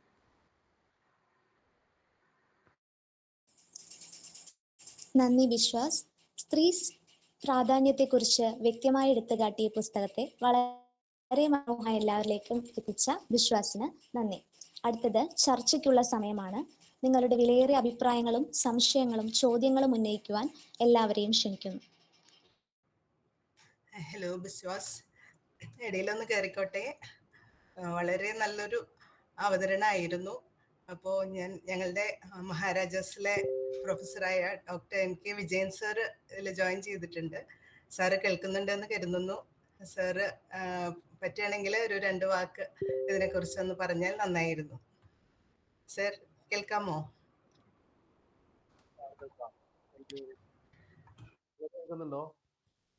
കേൾക്കാം സാറേ. അപ്പോൾ എനിക്ക് അല്പം വൈകിയാണ് ചേരാൻ പറ്റുള്ളൂ. പിന്നെ നമ്മുടെ ബിന്ദുവിൻ്റെ ഒരു പുസ്തകമാണല്ലോ. അപ്പോൾ നിങ്ങൾ രണ്ടുപേരും എനിക്ക് വളരെ പ്രിയപ്പെട്ടവർ തന്നെ. പുസ്തകത്തിൻ്റെ പേരിനെ കുറിച്ച് എനിക്ക് ഒരു വ്യക്തത വന്നില്ല. അപ്പോൾ ഇവിടെ അവതാരകൻ പറഞ്ഞ അർത്ഥമാണോ? അതായത് ത്രാണം എന്ന് പറയുമ്പോൾ നമ്മുടെ ഭാഷയിൽ പറഞ്ഞു കഴിഞ്ഞാൽ ഒരു നൗണാണ്. ത്രാണ എന്ന് പറഞ്ഞാലാണ് അഡ്ജക്റ്റീവ് ആവുള്ളൂ, രക്ഷിക്കപ്പെട്ടാന്ന് വരുള്ളൂ. അപ്പോൾ ഇത് രചയിതാവ് തന്നെ വിശദീകരിക്കും എന്ന് ഞാൻ വിശ്വസിക്കുന്നു. പിന്നെ ഈ പുസ്തകം കയ്യിൽ കിട്ടിയിട്ട് 2 കഥകളെ വായിച്ചുള്ളൂ. പിന്നീട് വായിക്കാം. ഞാൻ പറയുന്നത് കേൾക്കുന്നുണ്ടോ? ക്ലിയർ ആണോ? കേൾക്കാം സാറേ, കേൾക്കാം. അപ്പോൾ സുഖിനോ ഭവന്തു ആണ് ആദ്യം വായിച്ചത്. അപ്പം ഇതിൽ നല്ലൊരു സാഹിത്യ ഭംഗി എനിക്ക് തോന്നി. ഞാൻ അപ്പോൾ തന്നെ അതിൻ്റെ ഒരു കമൻ്റ് എന്ന രീതിയിൽ രചയിതാവിനെ അറിയിക്കുകയും ചെയ്തു. ബിന്ദുവിനെ അറിയിച്ചു. ബിന്ദുവിൻ്റെ നല്ല രചനയായിട്ട് തോന്നി എന്ന് പറഞ്ഞു. അപ്പോൾ ഇതിനെക്കുറിച്ച് ഇപ്പം അവതാരം എന്താണ് വിശ്വാസ് അല്ലേ? വിശ്വാസിൻ്റെ പിന്നെ വിവരണങ്ങളൊക്കെ കേട്ടു. വിശ്വാസ് പറഞ്ഞ കൂട്ടത്തിൽ സുഖിനോ ഭവന്തു, ഒരു ചുറ്റ്, ഈ 2 കഥകളും പരാമർശിച്ചു. അതിൽ എനിക്ക് എൻ്റെ ഒരു കാഴ്ചപ്പാടിൽ ഇത്തിരി വ്യത്യാസം തോന്നിയതുകൊണ്ട് അതിലേക്ക് വരാം. ഈ സുഖിനോ ഭവന്തോ എന്നുള്ളത് ഈ മനുഷ്യൻ മൃഗങ്ങളോട് കാണിക്കുന്ന ക്രൂരത, നിഷ്ഠൂരമായിട്ടുള്ള പെരുമാറ്റം എന്നെല്ലാം പറഞ്ഞാൽ അത് യോജിപ്പ് തന്നെയാണ്. ഈ കഥയിലല്ല എനിക്ക് അല്പം ഒരു അഭിപ്രായ വ്യത്യാസം തോന്നിയത്. അപ്പോൾ ഈ കഥയുടെ ഒരു പ്രത്യേകത എന്ന് പറഞ്ഞു കഴിഞ്ഞാൽ പലപ്പോഴും മിണ്ടാപ്രാണികളോട് മനുഷ്യൻ ഒരു അകാരണമായിട്ടാണ് അതിനെ ആ മൃഗങ്ങളെ നമ്മൾ പീഡിപ്പിക്കുന്നത്, അല്ലെങ്കിൽ അതിനെ ഉപദ്രവിക്കുന്നത്. ഇതിനകത്തൊരു കുരങ്ങ് അതൊരു പ്രതിരൂപം പോലെയാണ് തോന്നുന്നത്. കുരങ്ങ് ഒരു സർക്കസുകാരൻ്റെ കയ്യിൽ നിന്ന്, അയാളുടെ പിടിയിൽ നിന്ന് രക്ഷപ്പെട്ട്, അതായത് പ്രാണരക്ഷാർത്ഥം വരുമ്പോൾ അതിന് ഒരു അഭയം കൊടുക്കുന്നതിന് പകരം, അല്ലെങ്കിൽ രക്ഷപ്പെടാൻ അവസരം ഒരുക്കുന്നതിന് പകരം ഈ മനുഷ്യരെല്ലാവരും, മോബ് സൈക്കോളജിയെ കുറിച്ച് പറഞ്ഞല്ലോ, അത് അതിനെ ക്രൂരമായിട്ട് തിരിച്ചയക്കുന്ന, അതായത് മരണത്തിലേക്ക് തന്നെ തള്ളിവിടുന്നത് പറയാം. കാരണം അതിനകത്ത് ഈ ഗ്രന്ഥകർത്തൃ തന്നെ പറഞ്ഞിട്ടുണ്ട്, എന്ത് ശിക്ഷയാണ് അതിനെ കാത്തിരിക്കുന്നതെന്ന് അറിയാമായിരുന്നിട്ടും അതിനെ അങ്ങനെ ചെയ്തു എന്ന് പറയുന്നു.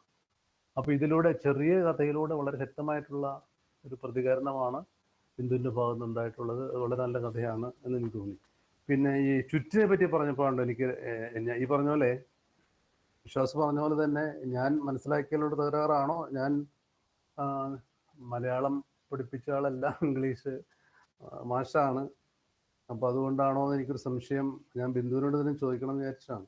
ചുറ്റും എനിക്ക് വളരെ ഇഷ്ടപ്പെട്ടു. ഒരു സർറിയലിസ്റ്റ് സ്റ്റോറി എന്ന രീതിയിലൊക്കെയാണ് എനിക്ക് തോന്നിയതെന്നൊക്കെ പറയുകയും ചെയ്തു. അപ്പോൾ ഒരു എൽഡർലി ആയിട്ടൊരു വുമൺ, നമ്മളൊരു പ്രായമായ സ്ത്രീ ഒന്ന് വഴി മുട്ടിപ്പോയ ഒരവസ്ഥയിൽ സഹായം ചോദിക്കുന്നതും വീട്ടിലേക്ക് തിരക്ക് പിടിച്ചു പോകുന്നതായ കഥാനായിക വളരെ നിസ്സഹായമായിട്ട് നിൽക്കുന്ന ഒരു സിറ്റുവേഷനാണ് പെട്ടെന്ന് മനസ്സിലേക്ക് വരുന്നത്. എങ്കിലും മനസ്സിൻ്റെ ഒരു നന്മ ഉള്ള കഥാപാത്രമാണ് ഈ സ്ത്രീ, ഈ കഥാനായിക. ഗർഭിണിയാണെന്ന സൂചനയുണ്ട്. അങ്ങനെ കല്ലും മുള്ളൊക്കെ നിറഞ്ഞ, അല്ലെങ്കിൽ വളരെ കഠിനമായിട്ടുള്ള പാതയിലൂടെ ഈ പ്രായമായ സ്ത്രീയെ കൊണ്ടുപോകാം. അതൊക്കെ വെറുതെ 2 കഥാപാത്രങ്ങൾ എന്നതിൽ ഉപരിയായിട്ട് ജീവിതത്തിലെ ചില സന്ദർഭങ്ങളും അതുപോലെ തന്നെ ജീവിതത്തിലെ ചില ഒരു പ്രതിരൂപങ്ങൾ തന്നെയായിട്ട് നമുക്ക് കാണാൻ പറ്റും തോന്നുന്നു. ഇപ്പം സ്ത്രീകൾ തന്നെ സ്ത്രീകളെ വല്ലാതെ ഒരു ചുറ്റും ഒരു എന്താണ് ഒരു പ്രതികൂട്ടിലാക്കുന്നു എന്നൊക്കെ പറയുന്ന പോലെ തോന്നിക്കുന്ന ഒരവസ്ഥയാണ്. അപ്പോൾ അതിനകത്ത് പ്രായമായ സ്ത്രീ എന്ന് പറയുമ്പോൾ നമ്മൾ ചിന്തിച്ചു കഴിഞ്ഞാൽ അത് നമ്മുടെ വീട്ടിലെ തന്നെ ആൾക്കാരാവാം, സമൂഹത്തിലെ സ്ത്രീ എന്നുള്ള ഒരു പ്രതിബിംബത്തിലൂടെ സ്ത്രീകളെ കുരുക്കിലാക്കുന്ന ഒരു വിഭാഗം സ്ത്രീകൾ തന്നെയാണെന്ന് എഴുത്തുകാരി ചൂണ്ടിക്കാണിക്കുകയും ചെയ്യുമെന്ന് എനിക്ക് തോന്നി. കാരണം പല സ്ത്രീപീഡന കേസിലും മദറില്ലോ അല്ലെങ്കിൽ സിസ്റ്ററില്ലോ ഒക്കെയാണ് പ്രതിസ്ഥാനത്ത് വരുന്നത്. അപ്പോൾ ഈ പ്രായമായ സ്ത്രീയെ വഴി അറിയാതിരുന്നിട്ടും വളരെ ക്ലേശിച്ച് വഴി തേടി പിടിച്ച് പറഞ്ഞു കൊടുക്കുന്നു. അതിനിടയിൽ കല്ലിൽ തട്ടി വീഴുന്നു. പിന്നെ ഇപ്പോൾ വിശ്വാസ ചൂണ്ടിക്കാണിച്ച പോലെ തന്നെ എനിക്ക് ഒരു അബോർഷൻ പോലെയാണ് ഇപ്പോൾ എനിക്ക് തോന്നിയത് ആ സന്ദർഭം. പക്ഷെ അങ്ങനെ ഒരു വാക്ക് പറയുകയൊന്നും ചെയ്തില്ല. അതുകൊണ്ടാണ് ഞാൻ പറഞ്ഞത്. അപ്പോൾ അങ്ങനെ ഒരു കഥ വളരെ പവർഫുള്ളായിട്ട് എനിക്ക് തോന്നി. അപ്പോൾ അത് എഴുത്തുകാരി തന്നെ അതിനെക്കുറിച്ച് കുറച്ചുകൂടി വിശദമാക്കും, കുറച്ച് വെളിച്ചം പകരും എന്ന് ഞാൻ വിചാരിക്കുന്നു. ആദ്യം ചെയ്യേണ്ടത് ത്രാണം എന്ന കഥയ്ക്ക് എന്ത് അർത്ഥത്തിലാണ് അത് ഉപയോഗിച്ചത്, അതിനിപ്പോൾ നമ്മൾ എങ്ങനെ വ്യാഖ്യാനിക്കണം എന്നൊക്കെ നമ്മുടെ അറിഞ്ഞാൽ നന്നായിരുന്നു. എന്തായാലും സമകാലീന ജീവിതം വളരെ നന്നായിട്ട് പ്രതിഫലിപ്പിക്കുന്ന കഥ തന്നെയാണെന്നാണ് എൻ്റെ അഭിപ്രായം. ലൈക്ക് ഇദ്ദേഹം പറയുന്നത് കേട്ടപ്പോൾ ഞാൻ ലൈക്ക് ഒന്ന് മറിച്ചു നോക്കി. അപ്പം അതിനകത്ത് ഒരു കുട്ടി പീഡനത്തിന് വിധേയമാകുന്ന പോലെയാണ് എനിക്ക് തോന്നിയത്. കുട്ടിയുടെ ഫോട്ടോ എടുക്കുകയും ആ കുട്ടിയുടെ പിഞ്ചിയ പെറ്റിക്കോട്ട് താഴെ വീഴുന്നതൊക്കെ പറയുന്നുണ്ട്. ഇനി ഇതെല്ലാം ചിത്രീകരിച്ച് അപ്ലോഡ് ചെയ്യണം. ആ കുട്ടിയുടെ അമ്മ വരുന്നതിന് മുമ്പ് ഇനി എന്തെല്ലാം ചെയ്യണം, ഫോട്ടോ മാത്രം പോരല്ലോ, ലൈക്ക് മാത്രം പോരല്ലോ എന്ന് പറഞ്ഞ് അല്ലേ തലമാന്തി അങ്ങനെ ഒരു വാക്കിലൂടെയാണ് അത് അവസാനിക്കുന്നത്. ചുരുക്കം പറഞ്ഞ് നമ്മൾ വളരെ അസ്വസ്ഥപ്പെടുത്തുന്ന കഥ തന്നെയാണ്. ഇതിലൂടെ ഇന്ന് സമൂഹത്തിൽ നടമാടുന്ന എല്ലാ ഈ ശിശു പീഡനങ്ങളൊക്കെ മനസ്സിലേക്ക് കൊണ്ടുവരുന്ന കഥയായിട്ട് എനിക്ക് തോന്നി. ഇതൊക്കെയാണ് പറയാനുള്ളത്. എന്തായാലും ഇങ്ങനൊരു അവസരം നൽകിയതിന് ഡോക്ടർ ഹീരയോട് പ്രത്യേകം നന്ദി പറയുന്നു. അവതാരകനും നന്നായിട്ട് പറഞ്ഞു. പക്ഷേ ഈ കഥയിൽ എനിക്ക് ചെറിയ അഭിപ്രായ വ്യത്യാസം തോന്നിയതാണ്. അതിൻ്റെ അർത്ഥം അവതരണം ടോട്ടലി ഫോൾസ് എന്നുള്ള രീതിയിലല്ല പറഞ്ഞത്, നന്നായിട്ടുണ്ട്. അതുപോലെ ബിന്ദു വളരെ നല്ല ഒരു ടാലൻ്റ് ഉള്ള ഒരു എഴുത്തുകാരി ബിന്ദുവിലുണ്ട് എന്നുള്ളത് ഞങ്ങൾക്കെല്ലാം വ്യക്തമായിരിക്കുന്നു. അതിൽ ഹാർദമായിട്ടുള്ള അഭിനന്ദനം. ഇവിടെ ഇത് കേട്ടിരിക്കുന്ന എല്ലാവർക്കും നന്ദി പറയുന്നു. Thank you. Thank you sir. ഇതോടൊപ്പം ബിന്ദുവിൻ്റെ മോള് ഇവിടെ ഹിമയുണ്ട്. UK നിന്നാണ് ജോയിൻ ചെയ്തിരിക്കുന്നത്. അപ്പോൾ ഹിമ അമ്മയുടെ പുസ്തകത്തിന് മുമ്പേ പുസ്തകം ഇറക്കിയ ആളാണ്. സാറിന് ഓർമ്മയുണ്ടെന്ന് തോന്നുന്നു. അപ്പോൾ ഹിമയോടും ഇതോട് ചേർന്നൊരു 2 വാക്ക് അവതരണത്തെക്കുറിച്ചും അമ്മയുടെ പുസ്തകത്തെക്കുറിച്ചും 2 വാക്കൊന്ന് പറയാൻ ആഗ്രഹിക്കുന്നു. ഹിമ.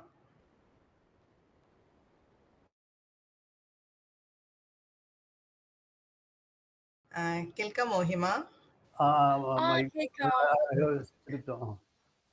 അത് ഹിമ മലയാളം അറിയാമല്ലോ അല്ലേ? മലയാളം അറിയാം. സോറി, ഇന്റർനെറ്റ് കുറച്ച് സ്ലോ ആയിട്ട് നടക്കുന്നു. എഴുതിയ ആളല്ലേ? അതെ, ഇംഗ്ലീഷിലായിരുന്നു എഴുതിയത്. പക്ഷെ അമ്മമാരി അങ്ങനെ മലയാളത്തിലെ ബുക്കൊന്നും എഴുതിയിട്ടില്ല. പക്ഷെ അമ്മയുടെ ബുക്ക് വളരെ ഇഷ്ടമാണ്. അതും ഈ ഓപ്പർച്യൂണിറ്റി അമ്മയ്ക്ക് ഉള്ളത് നല്ല ഇത്രയും എഴുതാനുള്ള ഒരു ടാലന്റ് ഉണ്ടായിട്ട് അമ്മയുടെ അടുത്ത് തന്നെ. പിന്നെ ഞാൻ പഠിച്ചത് അമ്മയുടെ അടുത്ത് തന്നെയാണ്. അപ്പോ ഇത് നല്ലൊരു ഓപ്പർച്യൂണിറ്റി ഇത് കണ്ടപ്പോ തന്നെ ഞാൻ വിചാരിച്ചു എന്തായാലും മീറ്റിംഗിൽ കയറി എല്ലാരും സംസാരിച്ച് നല്ലതായിട്ടുണ്ടായിരുന്നു. അപ്പോ അമ്മയുടെ ബുക്ക് അങ്ങനെ എല്ലാരും വായിക്കുന്നതും മനസ്സിലാക്കുന്നതും ഒക്കെ നല്ല രസമായിട്ടുണ്ട്. എന്തുകൊണ്ടാണ് ഇത്ര താല്പര്യപൂർവ്വം ഇതില് പങ്കെടുക്കുന്നത് മനസ്സിലായില്ലേ? കാരണം ഞങ്ങൾക്ക് ഉള്ള ഒരു റിവാർഡാണ് ഇത്. അതുപോലെ വളരെ സന്തോഷം കേട്ടോ. ഹിമയ്ക്കും നല്ല ബുക്കാണ്, റീഡബിൾ ആണ്. പക്ഷെ എനിക്കിപ്പോ 2 കഥയാണ് വായിക്കാൻ പറ്റുള്ളൂ. ഞാൻ എല്ലാം വായിച്ചു പറയുന്നത് ശരിയല്ലല്ലോ. വായിച്ചിട്ട് അഭിപ്രായം പറയുകയും ചെയ്യും കേട്ടോ. ഇല്ല, അതന്നെ നല്ല കാര്യം തന്നെ. ഓൾറെഡി വായിച്ചിട്ടുള്ളത് തന്നെ. റൈറ്ററാണ്. പിന്നെ ഇതിന്റെ ലാംഗ്വേജ് അച്ചടിയിലൊക്കെ സമ്പ്രദായവും അങ്ങനെയുള്ള പ്രശ്നങ്ങളൊക്കെ ഇതിനകത്ത് വന്നിട്ടുണ്ട്. അത് നമുക്ക് ഇനി അടുത്ത എഡിഷനിൽ കറക്റ്റ് ആക്കാം. എന്നാലും നല്ല ഫോണ്ടാണ്, വായനാസുഖം വരുന്നതാണ്. അപ്പൊ ഇതിന് മുൻകൈ ഹിമയാണ് മുൻകൈയെടുത്ത് പബ്ലിഷ് ചെയ്തത്? ഇല്ല, അമ്മയാണ് ഹെൽപ്പ് ചെയ്തത്. പിന്നെ അത് സ്കൂളൊക്കെ കഴിഞ്ഞ അപ്പൊ തന്നെ ചെയ്തതായിരുന്നു അത്. എന്നാലും കുറച്ചുകൂടെ ഇപ്പൊ കുറച്ചുകൂടെ എന്താ പറയാ അഡൾട്ട് ആയ കാരണം കൂടുതലായിട്ട് നല്ലൊരു ബുക്ക് എഴുതാൻ പറ്റും തോന്നുന്നു. ആ ആ അപ്പൊ അമ്മയ്ക്ക് മലയാളത്തിൽ ഇത്രയും പ്രാവീണ്യം ഉണ്ടെന്നൊന്നും എനിക്കറിയില്ലായിരുന്നു. ആ അമ്മ അമ്മ തന്നെ മലയാളമാണ്. ഹിന്ദി പഠിച്ചു അല്ലേ? ഹിന്ദി പഠിച്ചു, ട്രാൻസ്ലേഷൻ പഠിച്ചു. മലയാളത്തിൽ ഓൾറെഡി നല്ലൊരു ഫൗണ്ടേഷൻ ഉണ്ടെന്ന് വ്യക്തമാക്കുന്ന കഥകളാണ് കേട്ടോ. അപ്പൊ അമ്മയ്ക്കും മോൾക്കും പ്രത്യേകം അഭിനന്ദനം. അമ്മ പിന്നെ സംസാരിക്കുന്ന വിചാരിച്ചാണ് ഞാൻ കാത്തിരിക്കുന്നത്. പിന്നെ കൂടെ ഉള്ളവരുടെ ഒക്കെ അഭിപ്രായം കേൾക്കുകയും ചെയ്യാം. എല്ലാവരും പറയട്ടെ അഭിപ്രായം. സാറേ, അതോടൊപ്പം ഒരു കാര്യം കൂടി, ഹിമ നല്ലൊരു വായനക്കാരിയാണ്. ബിന്ദുവിനെ പോലെ തന്നെ. അത് ഞാൻ നേരിട്ട് കണ്ടിട്ടുള്ളതാണ്. ഒരാഴ്ച കൊണ്ട് ഒരു 10 പുസ്തകമൊക്കെ വായിച്ചു തീർക്കുന്ന ഒരു വ്യക്തി കൂടിയാണ്. ഓക്കെ. അപ്പൊ ഇനി ഇതില് നമ്മുടെ പ്രിൻസിപ്പൽ ജോയിൻ ചെയ്തിട്ടുണ്ട്, സുസ്മ ടീച്ചർ ഉണ്ട്, പിന്നെ വേറെ കുറെ പേരുണ്ട്. അപ്പൊ എല്ലാവരും ഒന്ന് സംസാരിക്കുക. ഓക്കെ. നമസ്കാരം. നമ്മുടെ വിശ്വാസ വളരെ നന്നായിട്ട് അവതരിപ്പിച്ചു. ആദ്യമേ അത് തന്നെ പറയട്ടെ, വിശ്വാസിന് അഭിനന്ദനങ്ങള്. പിന്നെ നല്ലൊരു സന്തോഷം തോന്നുന്നു. ബുക്ക് എഴുതിയ അവതാരികയെ പഠിപ്പിച്ച മാഷും അവതാരികയുടെ മകളും ഫ്രണ്ട് ആയിട്ടുള്ള ഹീരയും എല്ലാവരുടെയും ഒരു കൂട്ടത്തോടെയുള്ള ഒരു മീറ്റിംഗ് വളരെ സന്തോഷം തോന്നുന്നുണ്ട്. ഈ ബുക്ക് എനിക്ക് ഹീര നേരത്തെ തന്നെ സമ്മാനിച്ചിരുന്നു. അതില് മാഷ പറഞ്ഞ പോലെ എല്ലാം ഒന്നും വായിക്കാൻ പറ്റിയില്ല. 1-2 കവിതകൾ മാത്രമേ എനിക്കും വായിക്കാൻ സമയം കിട്ടിയുള്ളൂ. എന്നാലും ഇപ്പോൾ വിശ്വാസിന്റെ അവതരണത്തിലൂടെ അത് മുഴുവൻ വായിക്കണം എന്നുള്ളൊരു കൊതി തോന്നുന്നുണ്ട്. ഏതായാലും നല്ല സ്ത്രീ പക്ഷ നിന്നുള്ള സമൂഹത്തിലെ ധാരാളം കാര്യങ്ങൾ എടുത്ത് സൂചിപ്പിക്കുന്ന ഒരു കഥകൾ നിറഞ്ഞ ഒരു പുസ്തകമായിട്ട് ആണെന്ന് മനസ്സിലായി. അപ്പോൾ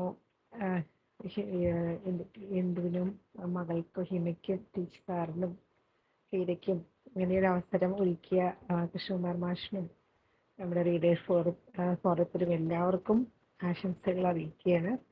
കൂടുതൽ പുസ്തകത്തിനെ കുറിച്ച് പറയാൻ ഞാൻ ആയിട്ടില്ല. എന്തായാലും എൻ്റെ സന്തോഷം മാത്രം പങ്കുവയ്ക്കുകയാണ്. നന്ദി.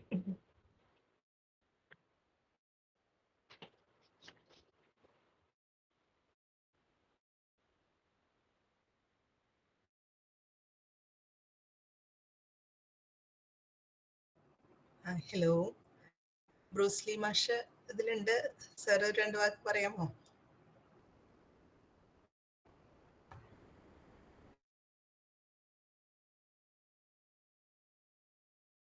അല്ലെങ്കിൽ ഇപ്പോ ആദ്യം ബിന്ദുവിന്റെ വാക്കുകളിൽ ശ്രമിച്ചിട്ട് നമുക്ക് ബാക്കി ചർച്ചകൾ തുടർന്ന് എങ്ങനെ വേണം?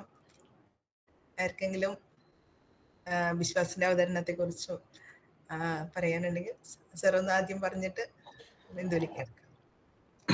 ടീച്ചറെ, വിശ്വാസിന്റെ അവതരണം ഗംഭീരമായിരുന്നു.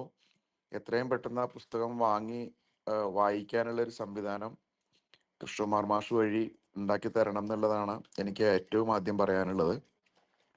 വിശ്വാസം ഞാൻ എഴുതി തയ്യാറാക്കി വായിക്കുന്ന ഒരു ശീലം എനിക്കില്ല എന്ന് പറയണ കേട്ടപ്പോൾ എനിക്ക് ആ കൂടി ഒരു ബുദ്ധിമുട്ട് തോന്നി. ഇത്രയും ആളുകളുടെ ഇടയിലുള്ള ഒരു പരിപാടി വിശ്വാസം അത് അങ്ങനെ ചെയ്യണത് എന്നാണ് എനിക്ക് ആദ്യം അത് കേട്ടപ്പോൾ തോന്നിയത്. പക്ഷെ അങ്ങനെ ഒരു തോന്നല്, അങ്ങനെ ഒരു എഴുതി വായന ഇല്ലാത്തതിന്റെ ഒരു പ്രശ്നമേ തോന്നാത്ത രീതിയിൽ അങ്ങനെ എഴുതി വായിക്കുമ്പോൾ ഒരുപക്ഷെ നഷ്ടപ്പെട്ടു പോകുമായിരുന്ന സ്വാഭാവികത നിലനിർത്തിക്കൊണ്ട്, അതായത് നമ്മുടെ മനസ്സിൽ നിന്നിങ്ങനെ ഒഴുകി വരുന്നത് പറയുന്നതിലുള്ള ഒരു സുഖവും സ്വാഭാവികതയും ഒട്ടും ചോരാതെ നിലനിർത്തിക്കൊണ്ട്, എന്നാൽ എഴുതി വായിക്കാത്തതിന്റെ യാതൊരു പ്രശ്നങ്ങളും തോന്നാത്ത രീതിയിൽ മനോഹരമായും ഗംഭീരമായും തന്നെ വിശ്വാസത അവതരിപ്പിച്ചു.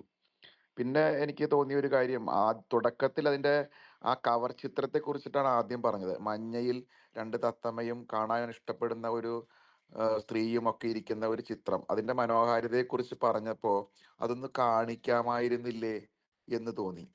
ഇത്രയും മനോഹരമായിട്ടുള്ള ഒരു അവസരം ഉണ്ടാകുമ്പോൾ അതിനെക്കുറിച്ച് പറഞ്ഞ് കൊതിപ്പിക്കുകയും എന്നാൽ അത് കാണിക്കാതിരിക്കുകയും ചെയ്യുന്നത് എന്തേ അങ്ങനെ സംഭവിച്ചു പോയത് എന്ന് പിന്നീട് ഇത് കഴിയുമ്പോൾ ചോദിക്കണം എന്ന് തോന്നി. അതാണ് രണ്ടാമതൊരു കാര്യം. മൂന്നാമത്, എല്ലാ കഥകളെ കുറിച്ചും പറഞ്ഞു. അപ്പൊ അങ്ങനെ ഓരോ കഥകളും വായിക്കണം. അപ്പൊ ആ ലൈക്കിനെ കുറിച്ച് പറഞ്ഞപ്പോ ഇപ്പൊ സാറ് തന്നെ പറഞ്ഞു കഴിഞ്ഞപ്പോ അതിന് വേറൊരു മാനം വന്നു. ആദ്യം പറഞ്ഞു കഴിഞ്ഞപ്പോ വിശ്വാസ് പറഞ്ഞു കഴിഞ്ഞപ്പോ ഞാൻ വിചാരിച്ചത് അതിനെക്കുറിച്ച് മാത്രം പറയുന്നത്, പക്ഷെ അതിനേക്കാൾ കുറെ കൂടി ആഴത്തിൽ അതിന് വേറെ ചില മാനങ്ങൾ കൂടി അതിനകത്ത് ഉൾപ്പെട്ടിട്ടുണ്ട് എന്നുള്ളത് വിജയ മാഷ് പറഞ്ഞു കഴിഞ്ഞപ്പോൾ അങ്ങനെ ഒരു കാഴ്ച കൂടി കിട്ടി. പിന്നെ എനിക്ക് രണ്ട് കാര്യങ്ങൾ കൂടി പറയണമെന്ന് തോന്നിയ ഒരു കാര്യം എന്താന്ന് വെച്ചിട്ടുണ്ടെങ്കിൽ, ഒന്ന് ചൂരലും പത്മയും തമ്മിലുള്ള അങ്ങനെ എനിക്ക് ആ കഥയുടെ പേര് കിട്ടുന്നില്ല, ചൂരലും പത്മയും തമ്മിൽ, അതായത് എല്ലാ അധ്യാപകരും എല്ലാ ബി.എഡുകാരും വായിച്ചിരിക്കേണ്ടതാണെന്ന് വിശ്വാസ് തന്നെ പറഞ്ഞ ഒരു കഥ, അത് കേട്ടപ്പോൾ അത് എനിക്കും വായിക്കണം എന്ന് തോന്നി. ഒപ്പം തന്നെ അതിൻ്റെ കൂടെ തോന്നിയ വേറൊരു കാര്യം, ഈ ഇപ്പൊ ചൂരൽ എന്ന് പറയുന്ന, കാരണം ഈ ചൂരലും പത്മയും എന്ന് പറയുന്ന ആ കഥ രൂപപ്പെട്ടിട്ടുള്ളത് ഗ്രന്ഥകാരിയുടെ കുട്ടിക്കാലത്തിൽ നിന്നായിരിക്കാം എന്ന് എനിക്ക് തോന്നുന്നു. പക്ഷെ അങ്ങനത്തെ ഒരു കാലമേ അല്ല ഇപ്പോഴെന്നുള്ളതാണ് എൻ്റെ ഒരു അനുഭവം. തീർച്ചയായിട്ടും നമ്മൾക്ക് ഇഷ്ടപ്പെടാത്ത, നമ്മളെ കുട്ടികളെ മനസ്സിലാക്കാത്ത, കുട്ടികളുടെ പ്രശ്നങ്ങൾ എന്താണെന്ന് അറിയാൻ വയ്യാത്ത, പഠനത്തിലൊരല്പം പിറകോട്ട് പോയ കുട്ടിയുടെ ആരാച്ചാരെ പോലെ അല്ലെങ്കിൽ കാലനെ പോലെയൊക്കെ അങ്ങനെ കുട്ടിക്ക് തോന്നുന്ന ഒരു പേടിപ്പെടുത്തുന്ന ചിത്രം കുട്ടിയിൽ വരുത്തുന്ന രീതിയിലൊക്കെയുള്ള അധ്യാപകർ ഉണ്ടാകുമായിരിക്കാം തീർച്ചയായിട്ടും. പക്ഷേ പണ്ടത്തെ കാലം പോലെ അത് ഇന്നുണ്ടോ എന്നുള്ളൊരു സംശയം എനിക്ക് ആ കാര്യത്തിൽ എനിക്ക് തോന്നി. തീർച്ചയായിട്ടും അതിനെക്കുറിച്ച് ഇപ്പോൾ ഒരുപാട് ടീച്ചിങ് പ്രാക്ടീസിനൊക്കെ പോയിട്ട് ഒട്ടേറെ വിദ്യാർത്ഥി അനുഭവങ്ങൾ അല്ലെങ്കിൽ അധ്യാപന അനുഭവങ്ങളുള്ള ആളുകളെല്ലാം ചേർന്ന് സത്യത്തിൽ ഈ ഒരു കഥയുടെ കൂടി പശ്ചാത്തലത്തിൽ നിലവിൽ ഈ കഥ എത്രത്തോളം പ്രസക്തമാണ്, അല്ലെങ്കിൽ ഈ കഥയുടെ ആംഗിളുകൾ മാറുന്നുണ്ടോ, ഇന്നത്തെ കാലഘട്ടത്തിൽ ഇതുപോലുള്ളൊരു കഥ എഴുതുകയാണ് എങ്കിൽ അതെങ്ങനെയായിരിക്കും, അതിനെന്തെങ്കിലും മാറ്റം വരുമോ എന്നൊക്കെയുള്ളൊരു ചർച്ച നമ്മുടെ മലയാണ്മയുടെ നേതൃത്വത്തിൽ സംഘടിപ്പിക്കുകയാണെങ്കിൽ അത് കുറെ കൂടി നന്നായിരിക്കും എന്നെനിക്ക് പറയണം എന്ന് തോന്നി. ഇത് കൂടാതെ പിന്നെ എനിക്ക് പറയാൻ തോന്നിയ ഒരു കാര്യം എന്താണെന്ന് വെച്ചിട്ടുണ്ടെങ്കിൽ, രണ്ടോ മൂന്നോ കഥകൾ മനസ്സിലായില്ല എന്ന് വിശ്വാസ് പറഞ്ഞു. പക്ഷെ ഒപ്പം തന്നെ 15 കഥകളും വായിച്ചിരിക്കേണ്ടതാണ് എന്നും പറഞ്ഞു. അതിനകത്ത് ഇപ്പോൾ ഇങ്ങനെയുള്ള കാര്യങ്ങൾ കേൾക്കുമ്പോൾ, അതായത് ഇത്രയും ഭംഗിയിൽ അവതരിപ്പിച്ച വിശ്വാസം, അപ്പൊ ആ ഒരു കാര്യത്തിൽ അങ്ങനെ പറയുന്നതിനകത്ത് എന്തോ ഒരു, അതായത് ഗ്രന്ഥകാരിയെ പരിപൂർണമായി, സ്വാഭാവികമായിട്ടും നമുക്ക് മനസ്സിലായില്ല എന്നുള്ളത് കൊണ്ട് കഥ ആ കഥയുടെ വിനിമയത്തിൽ വന്നില്ല എന്നോ മറ്റുള്ള 13 കഥകളെ പോലെയും ആയില്ല എന്നുള്ളത് അർത്ഥമല്ല. പക്ഷെ അങ്ങനെ പറയാമായിരുന്നില്ലേ എന്നിങ്ങനെ ചോദിക്കണം വിശ്വാസിനോട് എന്നിങ്ങനെ തോന്നിയിരുന്നു എനിക്ക്. അതായത് 2-3 കഥകൾ മനസ്സിലായില്ല എന്ന് പറയുമ്പോൾ തന്നെ, പക്ഷെ 15 കഥകൾ നമുക്ക് ഒറ്റയിരിപ്പിന് വായിച്ചു പോകാവുന്ന, എന്താണെങ്കിലും നമ്മൾ വായിച്ചിരിക്കേണ്ടുന്ന എന്ന് പറയുന്നതിനകത്തുള്ള ഒരു പൊരുത്തക്കേട് വന്നില്ലേ എന്നുള്ളൊരു സംശയം തോന്നി. ഈ കൊസ്രാക്കൊള്ളി സംശയം പോലെ സംശയമാണത്. പക്ഷെ തീർച്ചയായിട്ടും ഓരോ കഥയും വായിച്ചിരിക്കണം, എന്താണ് അതിൻ്റെ ഉള്ളിലെന്ന് അറിയണം. ഇത്രയും മനോഹരമായി ഇന്നത്തെ കാലഘട്ടത്തെ, ഇന്നത്തെ സമകാലീന ജീവിതത്തെ ആവിഷ്കരിച്ച കഥകൾ എന്ന് പറഞ്ഞ ആ പുസ്തകം എത്രയും പെട്ടെന്ന് ഒരെണ്ണം വാങ്ങി വായിക്കണം എന്നുള്ള ഒരു തോന്നൽ ഓരോ കേൾവിക്കാരനിലും ജനിപ്പിക്കാൻ വിശ്വാസിന്റെ അവതരണത്തിന് കഴിഞ്ഞു. ഗംഭീരമായിട്ടുണ്ട്. ഒപ്പം തന്നെ അങ്ങനെ അവതരിപ്പിക്കാൻ തക്കതായിട്ടുള്ള ഒരു പശ്ചാത്തലം ആ കഥകൾക്ക് ഉണ്ടായിരുന്നു എന്നുള്ളത് കൊണ്ട് ഞാൻ വായിക്കും മുൻപ്, കാണും മുൻപ്, അത് അനുഭവിക്കും മുൻപ് അത് പറയുന്നത് ശരിയല്ല എങ്കിൽ പോലും ഇന്നത്തെ ഒരു സാഹചര്യത്തിൽ ഈ ഒരു അവതരണത്തിലൂടെ ലഭിച്ച ഒരു അനുഭവത്തിൽ നിന്ന് അത്രയും ഗംഭീരമായിരിക്കും ആ പുസ്തകം എന്നുള്ള ഒരു തോന്നലും എന്നിലുണ്ടായി. അതിന് ഗ്രന്ഥകാരിക്ക് പ്രത്യേകം അഭിനന്ദനങ്ങൾ. നന്ദി,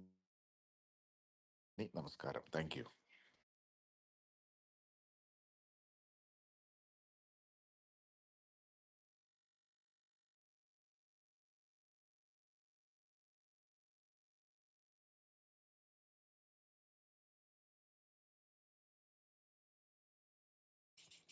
മറ്റാർക്കെങ്കിലും എന്തെങ്കിലും സംശയങ്ങൾ ചോദിക്കാനോ അഭിപ്രായങ്ങൾ പറയാനോ ഉണ്ടെങ്കിൽ ഈ സമയം ഉപയോഗിക്കാവുന്നതാണ്.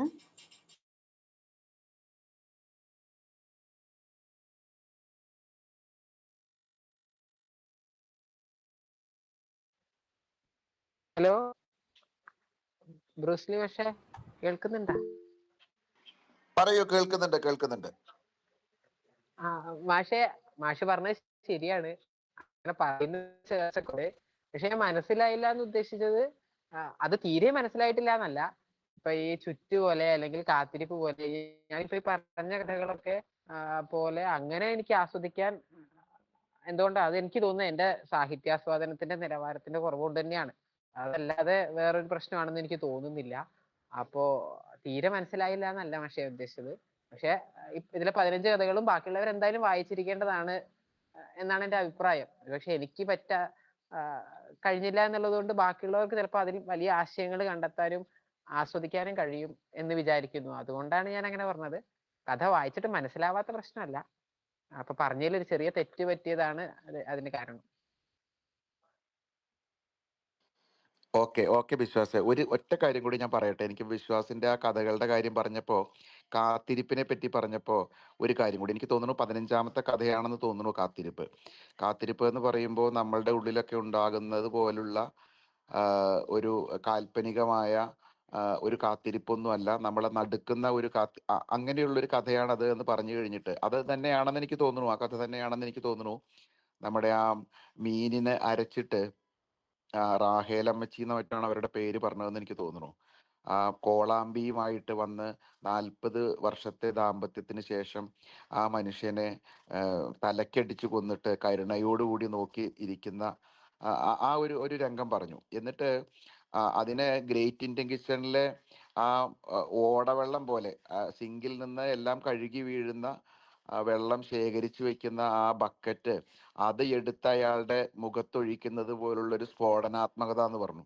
അതിനോട് എനിക്ക് ചെറിയ ഒരു സങ്കടം തോന്നി. അതായത് ഇപ്പൊ വിശ്വാസ് തന്നെ പറഞ്ഞു, ഈ സ്ത്രീകളുടെ ആ ഒരു കഷ്ടപ്പാടിനെയും ബുദ്ധിമുട്ടിനെയും അവരെ അനുഭവിക്കേണ്ടുന്ന ഒരു തുല്യതയെ ഇല്ലാതാക്കി കളയുന്ന പുരുഷന്മാർക്ക് ഒരുപക്ഷെ ഇത് അംഗീകരിക്കാൻ പറ്റില്ലായിരിക്കും. പക്ഷെ എന്നുള്ളൊരു രീതിയിൽ പറഞ്ഞു കഴിഞ്ഞപ്പോൾ ഈ ഗ്രേറ്റ് ഇന്ത്യൻ കിച്ചണിൽ അതിനോട് പ്രതിഷേധിക്കുന്നത്, ആ പൊട്ടിത്തെറിക്കുന്നത്, ആ സ്ഫോടനാത്മകത വരുന്നത്, അതിന്റെ പാരമ്യത എന്ന് പറഞ്ഞാൽ എന്താണ്? ആ ചളിവെള്ളം മുഖത്ത് ഒഴിക്കുന്നതാണ്. തീർച്ചയായിട്ടും അത് എന്നിട്ട് പോലും അത് ഒരുപാട് പ്രക്ഷോഭങ്ങളും വിവാദങ്ങളും ഉണ്ടാക്കിയെന്നാണ് പറയുന്നത്. അതിനോടാണ് ഒരാളെ അവസാനിപ്പിക്കുന്നതിനെ താരതമ്യം ചെയ്തിരിക്കുന്നത്. പക്ഷെ ഇത് വയലൻസ് ആണ് എന്ന് ആരും പറയരുത് എന്നൊക്കെ പറഞ്ഞു. ഒരുപക്ഷെ ഒരു കഥയിൽ ആ സിനിമയിൽ ഗ്രേറ്റ് ഇന്ത്യൻ കിച്ചണിൽ കാണിച്ച ആ ഒരു ദൃശ്യത്തിൽ ഉണ്ടാക്കിയ ആ ഒരു സ്ഫോടനാത്മകത ഒരു കഥയിൽ ആവിഷ്കരിക്കുന്നതിന് ഇത്രയും ഇതുപോലെ ഒരു ശക്തമായ ഒരു അവതരണത്തിലൂടെ മാത്രമേ കഴിയുകയുള്ളൂ എന്ന് നമുക്ക് പറയാമായിരിക്കാം. പക്ഷെ എന്നാൽ പോലും എനിക്ക് ഒരു കൊലപാതകത്തോളം എത്തണം എന്ന്, അല്ലെങ്കിൽ അങ്ങനെ ഒരു ആവിഷ്കരണം അത് നന്നായിട്ട് ഞാനത് വായിച്ചിട്ടില്ല, അവതരണത്തിൽ മാത്രമേ കേട്ടുള്ളൂ. ഗ്രേറ്റ് ഇന്ത്യൻ കിച്ചണിന്റെ സ്ഫോടനാത്മകത എത്രത്തോളം എന്ന് നമുക്കറിയാം. അത് അങ്ങേയറ്റം തീക്ഷ്ണമായിരുന്നു, ഹൃദയസ്പർശിയായിരുന്നു എന്നുള്ളതും അറിയാം. പക്ഷേ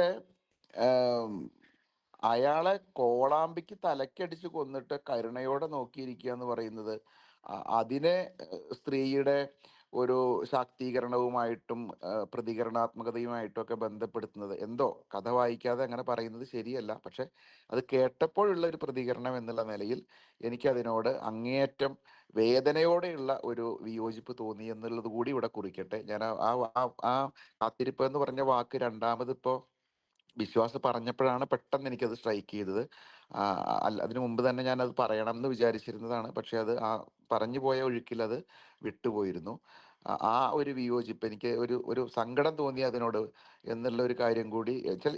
ഏതൊരു സ്ത്രീയുടെ ആണെങ്കിലും പുരുഷന്റെ ആണെങ്കിലും അക്രമകാരിയുടെ ആണെങ്കിലും സാധുവിന്റെ ആണെങ്കിലും കൊലപാതകം എന്ന് പറഞ്ഞ ജീവൻ അവസാനിപ്പിക്കുക എന്ന് പറയുന്ന ഒരു കാര്യത്തിലേക്ക് പോകുന്നതിനോട്, എന്നിട്ട് മാത്രമല്ല അവരത് കരുണയോടെ നോക്കിയിരുന്നു എന്ന് കൂടി പറയുമ്പോൾ അത്രയും ക്രൂരത കാണിക്കുന്നതിനെ പിന്തുണയ്ക്കുന്നതിനോട് എനിക്ക് വളരെയേറെ ഒരു വേദനാജനകമായിട്ടുള്ള വിയോജിപ്പ് തോന്നിയെന്ന് കൂടി ഞാനിവിടെ കുറിക്കുകയാണ്. Thank you.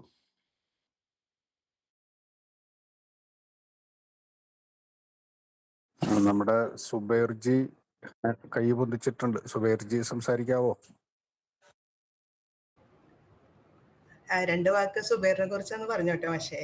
ഇത്തവണത്തെ മികച്ച മാധ്യമ പ്രവർത്തകനുള്ള ആർ ശങ്കർ ദിനമണി അവാർഡ് കഴിഞ്ഞ ദിവസം ലഭിച്ച ആളുകൂടിയാണ്. അപ്പോൾ വാർത്തകളുടെ തിരക്കിലായിരിക്കാം, എന്നാലും ഒരു 2 വാക്ക് ഇതിനോട് ചേർന്നെന്ന് പറയുന്നു കരുതുന്നു.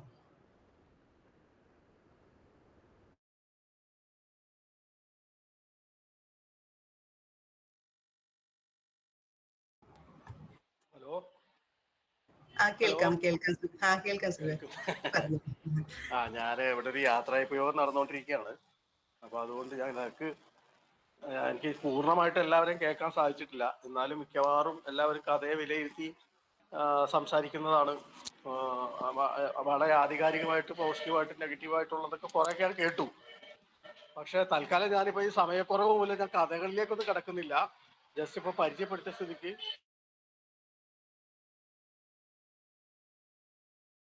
ഞാൻ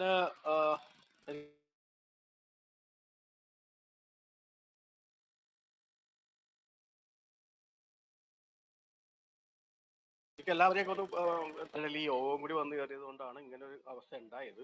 ഒരു അഹങ്കാരമായിട്ട് ദയവ് ചെയ്ത് കാണരുത്. നമുക്ക് അടുത്ത ദിവസങ്ങളിൽ കൂടുതൽ, ഇപ്പൊ ബിന്ദു എൻ്റെ പ്രിയപ്പെട്ട കൂട്ടുകാരിയാണ്, ഹീരയും എൻ്റെ കൂട്ടുകാരിയാണ്, ഞങ്ങള് മറ്റേ ബാച്ച്മേറ്റ്സ് ആണ്. അപ്പോൾ അതുകൊണ്ട് അനിവാര്യമായിട്ട് ഞാൻ കയറിയതാണ്, അതുകൊണ്ട് മാത്രം.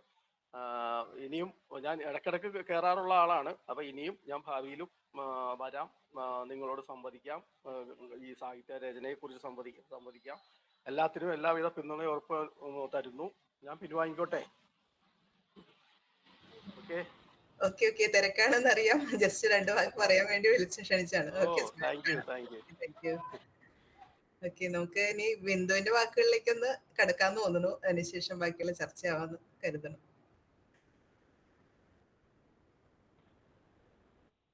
അടുത്തതായി പുസ്തകത്തെക്കുറിച്ച് കൂടുതൽ വിശദമായി പറയുന്നതിനായി ബിന്ദു മാമിനെ ക്ഷണിക്കുന്നു. Thank you. സത്യം പറഞ്ഞാൽ എനിക്ക് പുസ്തകത്തെക്കുറിച്ച് ഇതിൽ കൂടുതൽ പറയാൻ അറിയില്ല. എൻ്റെ പ്രിയപ്പെട്ട മാഷ് വിജയൻ സാറ് ഇതിൽ പങ്കെടുക്കുന്നുണ്ട്. വളരെ നന്ദി സർ. പിന്നെ മറ്റൊരു സുഹൃത്തായി പ്രീത കയറിയിട്ടുണ്ട്, സുബേറുണ്ട്. വളരെ സന്തോഷം. എൻ്റെ ഈ പുസ്തകം ശരിക്കും പറഞ്ഞാൽ എൻ്റെ പ്രായത്തിലുള്ളവരാണ് കൂടുതൽ വായിച്ച് എന്നോട് അഭിപ്രായം പറഞ്ഞിട്ടുള്ളത്. എൻ്റെ പ്രായത്തിലുള്ളവർ അല്ലെങ്കിൽ എന്നെക്കാളും സീനിയേഴ്സ് ആയിട്ടുള്ളവർ. ആദ്യമായിട്ടാണ് ഈ പുത്തൻ തലമുറയിൽപ്പെട്ട ഒരാൾ ഈ പുസ്തകം വായിക്കുകയും അതിന് വളരെ സീരിയസ് ആയിട്ട് വായിക്കുകയും അതിനെപ്പറ്റിയുള്ള അഭിപ്രായങ്ങൾ പറയുകയും ചെയ്യുന്നത്. എനിക്ക് അങ്ങനെ കണക്ട് ചെയ്യാൻ പറ്റി എന്നുള്ള കാര്യം തന്നെ എന്നെ സംബന്ധിച്ചിടത്തോളം വലിയ സന്തോഷം. വിശ്വാസ് വളരെ നന്നായി അത് വായിച്ച് അതിനെ അനലൈസ് ചെയ്ത് സംസാരിച്ചിട്ടുണ്ട്. എനിക്ക് വളരെ സന്തോഷം. പിന്നെ കഥകളെ പറ്റി ഞാൻ തന്നെ ഇരുന്ന് പറയുന്നതിലൊന്നും വലിയ അർത്ഥമുണ്ടെന്ന് തോന്നുന്നില്ല. ഞാൻ എഴുതി കഴിഞ്ഞാൽ പിന്നെ അത് വായനക്കാരൻ്റെ കഥയാണ്. വായനക്കാരന് എന്താണ് മനസ്സിലാകുന്നതെന്നും വായനക്കാരൻ എന്നോട് പറയുക. വിജയൻ സാറ് പറഞ്ഞു, ത്രാണം എന്ന് വെച്ചാൽ എന്താണ് ഉദ്ദേശിച്ചത് എന്ന് ചോദിക്കുകയുണ്ടായി.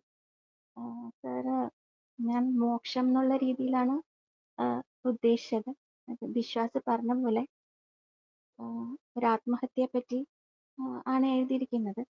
അപ്പോൾ ആത്മഹത്യ ചെയ്ത ആള് ത്രിശങ്കു അതും പറഞ്ഞു. അപ്പോൾ ത്രിശങ്കു ആഗ്രഹിച്ചത് മോക്ഷമാണ്. അപ്പൊ അതേപോലെ ഇദ്ദേഹവും ആ ചുറ്റുപാടിൽ നിന്ന് മോക്ഷം ആയി പോയി. പക്ഷെ താഴെ നിൽക്കുന്നവർക്ക് മോക്ഷമായിട്ടുണ്ടോ? അത് അങ്ങനത്തെ ചില ചോദ്യങ്ങൾ, അത്രേ ഉള്ളൂ. പിന്നെ ചുറ്റ് എന്ന കഥയെപ്പറ്റി വിശ്വാസം പറഞ്ഞു, വിജയൻ സാറും പറഞ്ഞു. പക്ഷെ ഈ കഥ മലയാളത്തിലെ ഏറ്റവും വലിയ സാഹിത്യകാരന്മാരിൽ ഒരാളായി അറിയപ്പെടുന്ന, നമ്മളെല്ലാവരും വളരെ ബഹുമാനത്തോടെയും ഇതോടെയും വായിക്കുന്ന സക്കറിയ സാറ് ഈ കഥയെപ്പറ്റി വളരെ മോശം അഭിപ്രായമാണ് പറഞ്ഞത്. ഒട്ടും നന്നായിട്ടില്ല എന്നാണ് അദ്ദേഹം പറഞ്ഞത്.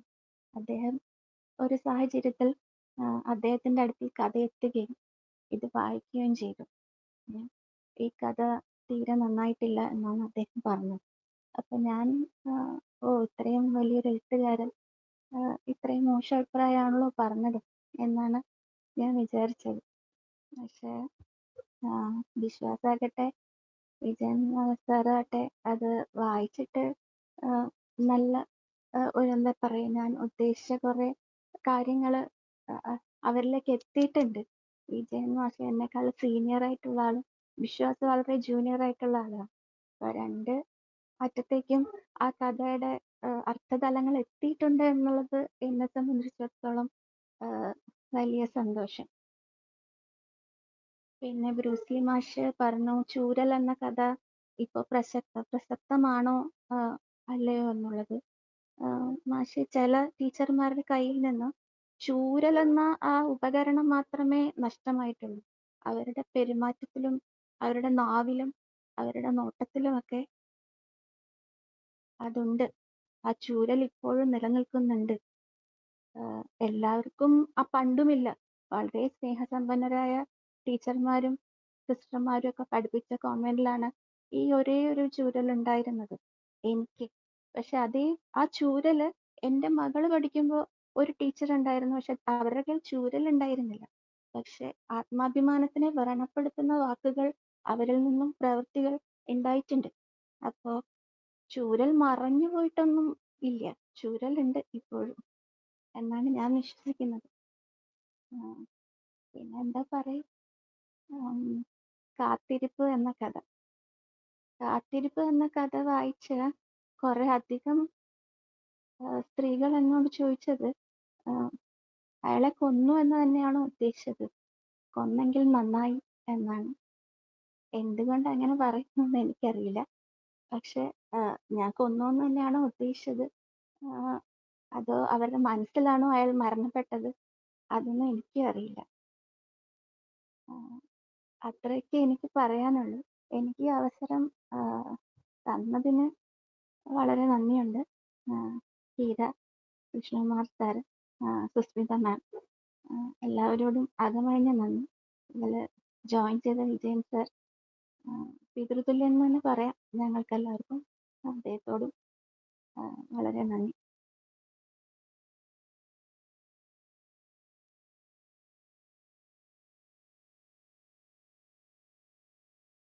നന്ദി മാം. സുഹൃത്ത് ഉണ്ടെന്ന് പറഞ്ഞല്ലോ, പ്രീതിയോ ഇതിലുണ്ടോ? പ്രീത കുറച്ചു നേരം ഉണ്ടായിരുന്നു സാറേ. പ്രീത എനിക്ക് തോന്നുന്നു ഇടയിൽ ടൈം തോന്നുന്നുണ്ട്.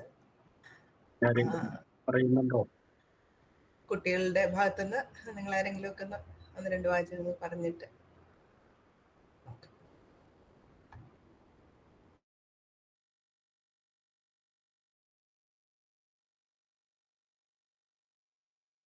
സാറേ, ഇതിനിടയിൽ ഞാനൊന്ന് കൂട്ടിച്ചേർത്തോട്ടെ. ഇപ്പൊ വിജയൻ സാർ ഉണ്ട്, പിന്നെ രംഗരാജൻ സാറും ഇതിൽ ജോയിൻ ചെയ്യാന്ന് പറഞ്ഞിരുന്നു. സാർ ഇത്തിരി തിരക്കിലായിപ്പോയി, അല്ലെങ്കിൽ ശ്രമിക്കാമെന്ന് പറഞ്ഞിരുന്നു. അപ്പൊ ഞങ്ങൾക്ക് പറഞ്ഞ പോലെ ഗുരുതുല്യന്മാരായിട്ടുള്ള ഗുരുക്കൾ രണ്ടുപേര് ജോയിൻ ചെയ്യാന്നൊക്കെ പറഞ്ഞു കഴിഞ്ഞാൽ മഹാഭാഗ്യാണ്. അതും ഞങ്ങൾ 5 വർഷം മഹാരാജിൽ പഠിപ്പിച്ച വിജയൻ സാറാണ് ഇപ്പോൾ ഞങ്ങളുടെ കൂടെ ഇരിക്കുന്നത്. അപ്പോൾ ബിന്ദുവിനെ കുറിച്ച് ഒന്ന് രണ്ട് വാചകങ്ങൾ കൂടി ഒന്ന് ചേർക്കാൻ ഞാൻ ആഗ്രഹിക്കുകയാണ്. അതേപോലെ ബിന്ദു സെൻറ്റ് റിസർച്ചിലെ 5th ഗ്രൂപ്പ്, അതായത് ലിറ്ററേച്ചർ ഗ്രൂപ്പ് പഠിച്ചു വന്ന് അതിനുശേഷമാണ് മഹാരാജിൽ BA MAയും ഇംഗ്ലീഷിൽ എടുത്തത്. അതിനുശേഷം ഹിന്ദി പഠിച്ച് അതിൽ തന്നെ നല്ലൊരു ട്രാൻസ്ലേറ്ററായി മാറി. പക്ഷേ ഏറ്റവും കൂടുതൽ ബിന്ദു വായിക്കുന്നത് മലയാളം പുസ്തകങ്ങളാണ്. അപ്പോൾ എപ്പോഴും എനിക്കൊരു പ്രചോദനമാണ് ബിന്ദു ഒന്നും കൂടി ഞാനിവിടെ ചേർക്കുകയാണ്. വായനയിൽ മോളെപ്പോലെ തന്നെ ബിന്ദുവും അപാര വായനയാണ്.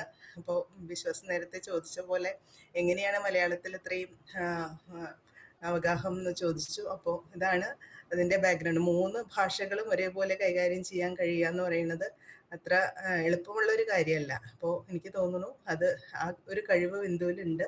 അപ്പോൾ ഇനിയും ഏറെ കഥകളും കഥാസമാഹാരങ്ങളും ഒക്കെ നോവലുകളും ഒക്കെ ഇറങ്ങുമെന്ന് പ്രതീക്ഷിക്കുന്നു. പിന്നെ വിമർശനങ്ങൾ ഇതിൻ്റെയൊക്കെ ഒരു ഭാഗമാണ്. ഞാൻ ഓരോ കഥകളിലേക്കൊന്നും പോകുന്നില്ല, കാരണം ഇത് ഏറ്റവും ചേർന്നിരിക്കുന്ന പല കഥകളും ഉണ്ട് എൻ്റെ ബിന്ദുവിൻ്റെ സമാഹാരത്തിൽ. അപ്പം അതിൽ കൂടുതലൊന്നും ഞാൻ ഇറങ്ങുന്നില്ല. വിശ്വാസ് പറഞ്ഞ പോലെ ഓരോരുത്തരും അത് വായിച്ച് അവരവരുടേതായ വിലയിരുത്തലുകൾ അല്ലെങ്കിൽ അവരുടെ വായനാനുഭവങ്ങൾ ലേക്ക് ആഴ്ന്നിറങ്ങട്ടെ. അപ്പോൾ ബിന്ദുവിന് ഈ ഒരു അവസരത്തിൽ എല്ലാവിധ ആശംസകളും ഞങ്ങളുടെ സാറിനോടൊപ്പം ചേർന്ന് നിന്ന് ഞാൻ എഴുതുകയാണ്. ഇനി ബാക്കി കുട്ടികൾക്ക് ആർക്കെങ്കിലുമൊക്കെ 1-2 വാചകങ്ങൾ വിശ്വാസിൻ്റെ നല്ലൊരു അതിമനോഹരമായ ഒരു അവതരണം എന്ന് തന്നെ പറയും. അതിനോട് ചേർന്ന് എന്തെങ്കിലും പറയാനുണ്ടെങ്കിൽ, അല്ലെങ്കിൽ ബിന്ദുവിനോട് എന്തെങ്കിലും ചോദ്യങ്ങൾ ചോദിക്കാനുണ്ടെങ്കിലും നിങ്ങൾക്കാവാം. ഈ ഒരു അവസരം വിനിയോഗിക്കാൻ അഭ്യർത്ഥിക്കുകയാണ്. പിന്നെ സാറ്, കൃഷ്ണകുമാർ സാർ ഒരു 2 വാക്ക് പറഞ്ഞില്ല. സാറിൻ്റെ കൂടി കഴിഞ്ഞിട്ടായാലും മതി ആ ചർച്ച. സാറേ പറയാമോ? അതിന് ശേഷം ആക്കാം നമുക്ക് ബാക്കി ചർച്ച. കുട്ടികളെ ഓക്കെ സാർ.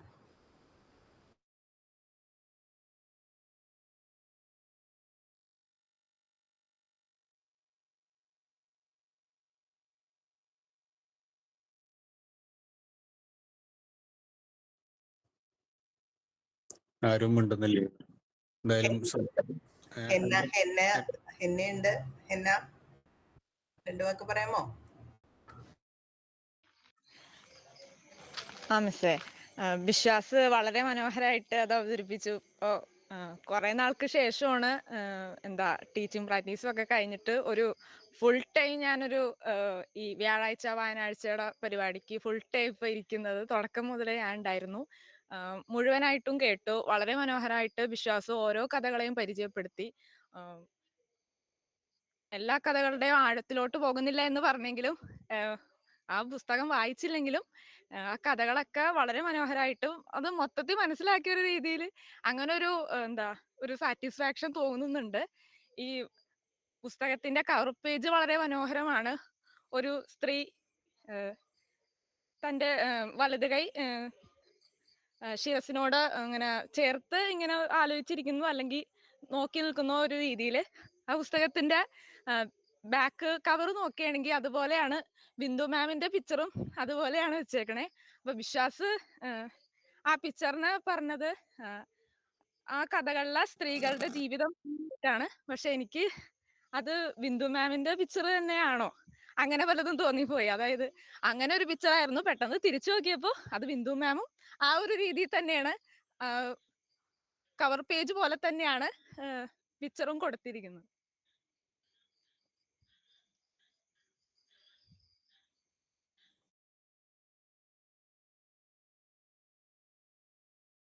അത് വളരെ ശരിയാണ്. ആ കവർ പേജിലുള്ളത് ബിന്ദു തന്നെയാണെന്ന് തോന്നുന്നു. എന്തായാലും ഹെന്ന നല്ലൊരു നിരീക്ഷണമാണ്. ഇതുപോലെ പല രീതിയിലും നമുക്ക് വായിക്കാനും എഴുതാനും ഒക്കെ പ്രചോദനമാകുന്ന ഒരു പുസ്തകമായിട്ടാണത് അനുഭവിച്ചത്. അതിൻ്റെ കവർ പേജ് എന്തായാലും നമ്മുടെ റാം കെയർ ഓഫ് ആനന്ദി പോലെ ചർച്ച ചെയ്യപ്പെടേണ്ട അല്ലെങ്കിൽ ഒരുപാട് ട്രെൻഡി ആവേണ്ട ഒരു കവർ പേജ് തന്നെയാണ്. അത് എടുത്ത് പറയുകയാണ്. ഒരു സുബ്രഹ്മണ്യൻ കിള്ളിപ്പാലം, അങ്ങനെ ഒരു അദ്ദേഹമാണ് അത് ചെയ്തതെന്ന് പറഞ്ഞു. അതിൽ എഴുതിയിട്ടുള്ള അങ്ങനെയാണ്. എന്തായാലും അദ്ദേഹത്തിന് വിളിക്കുമ്പോൾ ബിന്ദു ഞങ്ങളുടെ എല്ലാവരുടെയും അഭിനന്ദനങ്ങൾ അറിയിക്കണം. കാരണം ഈ പുസ്തകത്തോടൊപ്പം തന്നെ അത് ആയി നിൽക്കുന്നതാണ് ആ കവർ പേജ്. ശരിക്കും അനുഭവിക്കാനും അതുപോലെ സർഗാത്മകമായിട്ടൊക്കെ പ്രതികരിക്കാനും നല്ലൊരു മാതൃകയാണ് ഈ പുസ്തകം. എനിക്ക് അങ്ങനെയാണ് തോന്നിയത്. ഈ 15 കഥകളും പുതിയ യാഡ് സ്റ്റിക്ക് അല്ലെങ്കിൽ ഒരു അളവുകോൽ ഉപയോഗിച്ച് അളക്കേണ്ട കഥകളല്ല. മറിച്ച് ഒരാളെ സംബന്ധിച്ചിടത്തോളം ഈ പുസ്തകം, അല്ലെങ്കിൽ ഇത് എഴുതിയ വ്യക്തിയെ സംബന്ധിച്ചിടത്തോളം ഈ പുസ്തകം അവരുടെ തന്നെ ജീവിതമായിട്ടാണ് എനിക്ക് തോന്നിയത്. അത്രമാത്രം അനുഭവിക്കുകയും അതിനോടൊക്കെ ഈ കാത്തിരിപ്പ് എന്ന കഥയിൽ പറയുന്ന പോലെ 40 ആണ്ട് കഴിഞ്ഞിട്ടുള്ളൊരു പകരം വീട്ടൽ പോലെ തന്നെയാണ് ഈ കഥയും. സത്യത്തിൽ ആ കഥയിലെ ഭർത്താവ് മരിക്കുന്നില്ല. ഒരുപക്ഷെ ആ കൊലപാതകം പോലും ആ കഥാപാത്രത്തിൻ്റെ ഒരു തോന്നലാകാനേ വഴിയുള്ളൂ. കാരണം അത്രയും പാവമാണ്. ഈ 40 വർഷം അനുഭവിച്ച് ഒന്നും പറയാതെ ഇരുന്ന അവര് അങ്ങനെ ഒരു കൊലപാതകം ചെയ്യില്ല എന്ന് തന്നെയാണ് തോന്നുന്നത്. അപ്പോൾ യുക്തിയേക്കാൾ അപ്പുറം അതിലത്തെ ഒരു ഭാവം എടുക്കുമ്പോൾ ഈ പുസ്തകവും ഒരു കാത്തിരിപ്പിന്റെ മറുപടിയാണ്. ചില കിഴങ്ങുകളുണ്ട് അങ്ങനെ മണ്ണില് വർഷങ്ങളോളം കിടന്ന് എന്നാണത് മുളയ്ക്കുക എന്നറിയില്ല. അങ്ങനെയുള്ള ഒരു കിഴങ്ങ് പോലെയാണ് ശരിക്കും ഈ പുസ്തകം തോന്നിയത്. വിജയൻ മാഷ് പറയുകയുണ്ടായി, ഒരു റിവാർഡാണ് ഈ പുസ്തകം. അപ്പോൾ ഞങ്ങളുടെ SNM ട്രെയിനിങ് കോളേജിൻ്റെ വക ഒരു സമ്മാനമായിട്ട് ഈ വ്യാഴാഴ്ച സായാഹ്നത്തെ കാണണം എന്നാണ്. അപ്പോൾ അത് അംഗീകരിക്കാനും മനുഷ്യരെ സ്നേഹിക്കാനും പരിഗണിക്കാനും അറിയാനും അറിയിക്കാനും ഒക്കെ ഗുരുദേവൻ പറഞ്ഞ പോലെ അറിയാനും അറിയിക്കാനും ഒക്കെ ലളിതമായിട്ടുള്ള ഒരു യത്നമാണ് ഈ വ്യാഴാഴ്ച വായനാഴ്ച. അപ്പൊ ഇതില് ഈ പുസ്തകത്തെ സംബന്ധിച്ചിടത്തോളം ഒരു പക്ഷെ ആദ്യമായിട്ട് ചർച്ച ചെയ്യുന്ന ഒരു വേദിയാണോ എന്ന് സംശയമുണ്ട്. അല്ലെങ്കിലും ഇത് ഞങ്ങൾ പ്രത്യേക അഭിനന്ദനങ്ങളായിട്ട് ഉൾപ്പെടുത്തുകയാണെന്ന് അറിയിക്കുകയാണ്. പല രീതികളിലുള്ള വായനയ്ക്ക് സാധ്യത ഉണ്ടെന്ന് ഇന്നത്തെ ചർച്ചയിൽ തന്നെ പലരും പല രീതികളിൽ അതിനെ കണ്ടതായിട്ട് അറിയിക്കുകയുണ്ടായി. ഇതിൽ ഏറ്റവും വിസ്മയമായി നിൽക്കുന്നത് വിശ്വാസി 2 ദിവസം കൊണ്ട് പുസ്തകത്തെ ഇത്രമാത്രം ഉൾക്കൊള്ളുകയും ഓരോ കഥയെയും കുറിച്ച് വിശദമായിട്ട് അവതരിപ്പിക്കുകയും ചെയ്തതിൻ്റെ ഒരു ഭംഗി അത് പ്രത്യേകം എടുത്ത് പറയുകയാണ്.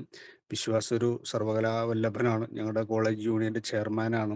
പഠനത്തിലായാലും എല്ലാ കാര്യത്തിലും ഒരു മനുഷ്യത്വ ഒരു സമന്വയത്തോടു കൂടി വളരെ ഒരു വിനീതമായ രീതിയിലുള്ള ഇടപെടലുകൾ വിശ്വാസിന്റെ ഭാഗത്തു നിന്നുണ്ട്. ഈ പുസ്തകത്തെയും അതുപോലെ തന്നെ സമീപിക്കുകയുണ്ടായി എന്നുള്ളതാണ് അതിൽ ഏറ്റവും വലിയ സന്തോഷം.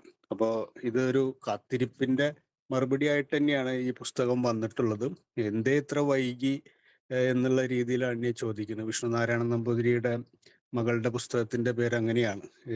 ഇത്രയും വൈകാൻ എന്താണ് കാരണം?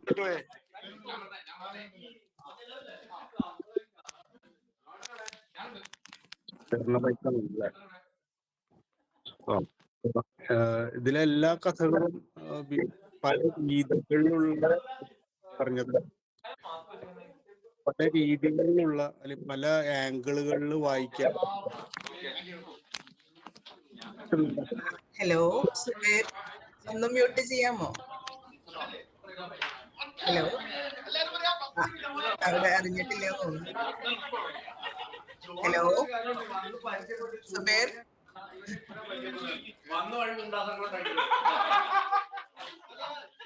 ആ നമ്പറിൽ വിളിക്കുകയായിരിക്കും നല്ലത്, അപ്പൊ കട്ടായി പോയിക്കോളൂ.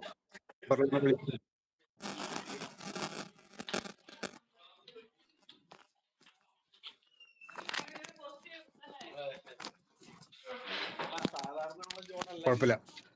എന്തായാലും പ്രാണം ആ പേര് തന്നെയാണ് ഒരു പക്ഷേ ഇതിന്റെ ഒരു ആകർഷണം. ഈ കവർ പോലെ തന്നെ പലരും ചോദിക്കും ത്രാണം എന്ന വാക്കിന്റെ അർത്ഥം എന്താണ്. പക്ഷെ നമ്മൾ ഉപയോഗിക്കുന്ന പല വാക്കുകളുടെയും ഉള്ളിലിരിക്കുന്ന വിത്ത് പോലുള്ള ഒരു വാക്കാണ് ത്രാണം. ഈ ക്ഷേത്രം, അതുപോലെ മന്ത്രം, അതിൻ്റെ ഒക്കെ അകത്ത് ശരിക്കും ത്രാണനം എന്നൊരു അർത്ഥം, ത്രാണം എന്നൊരർത്ഥം അതിൻ്റെ ഉള്ളിലുണ്ട്. രക്ഷിക്കുന്ന, തരണം ചെയ്യുന്ന, സംരക്ഷിക്കുന്ന, തണലാകുന്ന, അങ്ങനെ ഒരുപാട് അർത്ഥം ഈ ത്രാണത്തിനുണ്ട് എന്നുള്ളതാണ്. അതായത് അങ്ങനെ ഒരു പേര് തിരഞ്ഞെടുത്തതും ഇതിലധികം കഥകളുടെ പേരുകളും അങ്ങനെ ഒറ്റ വാക്കുകളാണല്ലോ. അതും വളരെ രസകരമായിട്ടുണ്ട്. ഇതില് ജീവിതത്തിനോടുള്ള 15 നോട്ടങ്ങളായിട്ടാണ് എനിക്ക് തോന്നിയത്. 15 തരം നോട്ടങ്ങളാണ്. അത് അനുഭവിച്ചവർക്ക് അറിയാം. ഇപ്പൊ ഇതിലെ ഉദ്യാനം, ആ കഥ തന്നെ ഒരുപക്ഷെ അനുഭവിച്ചവർക്ക് അറിയാം ആ അവസ്ഥ. അപ്പൊ ആ കഥ വായിച്ചാൽ അറിയാം. പക്ഷെ ആ കഥയെ വേണമെങ്കിൽ നമുക്ക് ഇനിയും എക്സ്റ്റെൻഡ് ചെയ്യാവുന്നതും വിപുലീകരിക്കാവുന്നതുമായിട്ടുള്ള വൺ ലൈനുകളായിട്ട് പലതും തോന്നി. ഈ കുരുത്തം, അത് ഇപ്പൊ വളരെ മനോഹരമായൊരു മറുപടിയാണ് ബിന്ദു പറഞ്ഞത്. ചൂരല് ഭൗതികമായിട്ട് ഇവിടെ കാണാനില്ലെങ്കിലും മാനസികമായിട്ട് ഇപ്പോഴും ചൂരലെടുത്ത് നിൽക്കുന്ന നോട്ടങ്ങളുള്ള അധ്യാപക സമൂഹം ഉണ്ടെന്നുള്ളത് സത്യമാണ്. അധ്യാപകർ മാത്രമല്ല, മനുഷ്യരും ഉണ്ടെന്നുള്ളതാണ്. അപ്പൊ അങ്ങനെ പല രീതികളിൽ ഇതിനെ വ്യാഖ്യാനം. ആ കുളം എന്ന കഥ അതും ഗംഭീരമായിട്ടുണ്ട് ശരിക്കും. എല്ലാം കുറച്ച് കുറച്ചുള്ളൂ. അപ്പൊ ഇനിയും വിപുലീകരിക്കാവുന്ന പ്രമേയങ്ങളാണ് എല്ലാം. ഈ കാത്തിരിപ്പ് തന്നെ പുതിയ കാല സിനിമകൾക്ക് പറ്റിയൊരു വൺലൈനാണത്. ഒന്ന് ആലോചിച്ച് നോക്കി. 40 വർഷം സഹിച്ചിരുന്നിട്ട് തലക്കടിച്ച് കൊന്നതിന് ശേഷം പോലീസിനെ കാത്തിരിക്കുന്ന, വളരെ കരുണയോടുകൂടി കാത്തിരിക്കുന്ന ഒരു കഥാപാത്രം. അത് നല്ലൊരു വൺലൈനാണത്. അപ്പൊ എന്തായാലും അധികം പറയുന്നില്ല. ഇപ്പൊ തന്നെ 1.5 മണിക്കൂറോളമായി.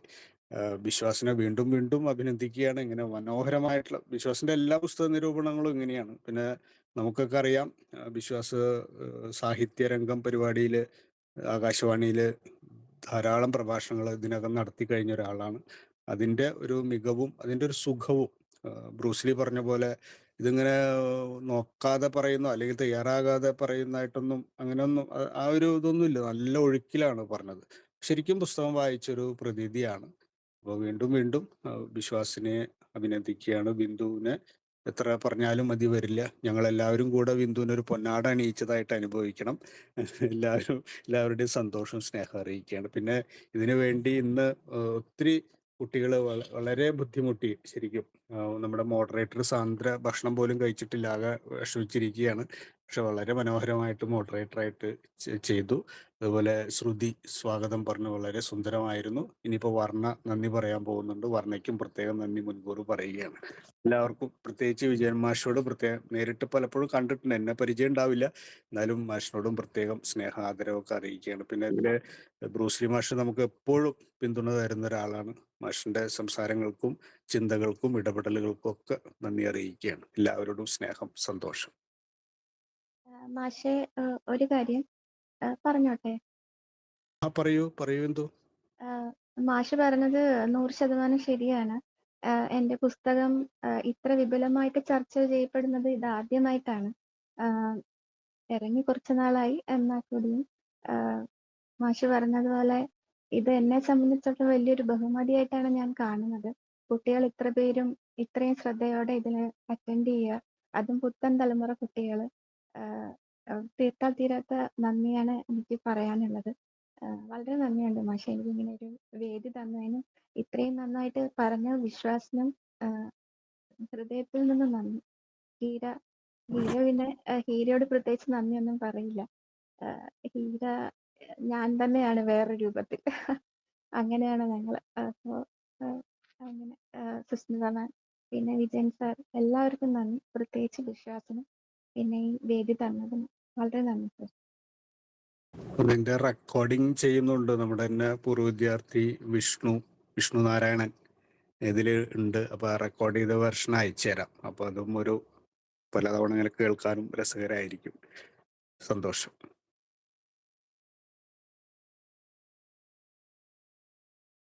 ഹലോ മാഷെ, എൻ്റെ സുനീതി മിസ് ഉണ്ടായിരുന്നു. മിസ് 2 വാക്ക് പറയുന്നുണ്ടോ? ഇല്ല, ടീച്ചർ ഇപ്പോൾ ഇറങ്ങി തോന്നുന്നു അല്ലേ? അപ്പൊ നമുക്ക് വൈൻഡപ്പ് ചെയ്യാൻ തോന്നുന്നു അല്ലേ? ഓക്കെ, സമയം വൈകി. ഓക്കെ സാന്ദ്ര.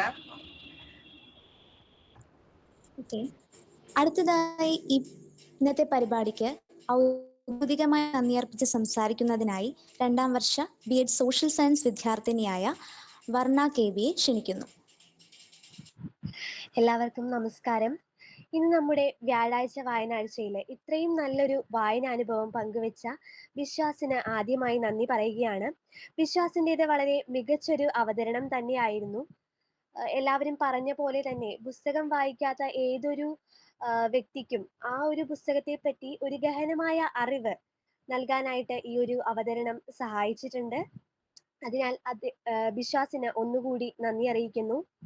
കൂടാതെ ത്രാണം എന്ന പുസ്തകത്തിലൂടെ സമകാലിക സമൂഹത്തില് സ്ത്രീകൾ അനുഭവിക്കുന്ന പ്രശ്നങ്ങൾ മനോഹരമായി ഒരു കഥാരൂപത്തിൽ അവതരിപ്പിക്കുകയും കൂടാതെ തന്റെ വിലയേറിയ സമയം മാറ്റിവെച്ചുകൊണ്ട് നമ്മോടൊപ്പം എത്തിച്ചേരുകയും ചെയ്തിട്ടുള്ള പുസ്തകത്തിന്റെ രചയിതാവ് ബിന്ദു ബി മാമിന് കോളേജിന്റെ പേരിലും ലിറ്റററി ക്ലബിന്റെ പേരിലും ഹൃദയത്തിന്റെ ഭാഷയിൽ നന്ദി പറയുന്നു. നമ്മുടെ കോളേജിന്റെ എല്ലാമായ പ്രിയപ്പെട്ട സുസ്മിത മാമിനും കൂടാതെ ഈ പരിപാടിയുടെ നെടുന്തൂണായിട്ടുള്ള ഹീര മിസ്സിനും കൃഷ്ണകുമാർ മാഷിനും ഏറെ സ്നേഹത്തോടെ നന്ദി പറയുന്നു. കൂടാതെ ഇവിടെ എത്തിച്ചേർന്ന നിരവധി ആളുകളുണ്ട്. എല്ലാവർക്കും, എല്ലാ അധ്യാപകർക്കും കൂടാതെ അധ്യാപക വിദ്യാർത്ഥികൾക്കും നന്ദി അറിയിക്കുന്നു.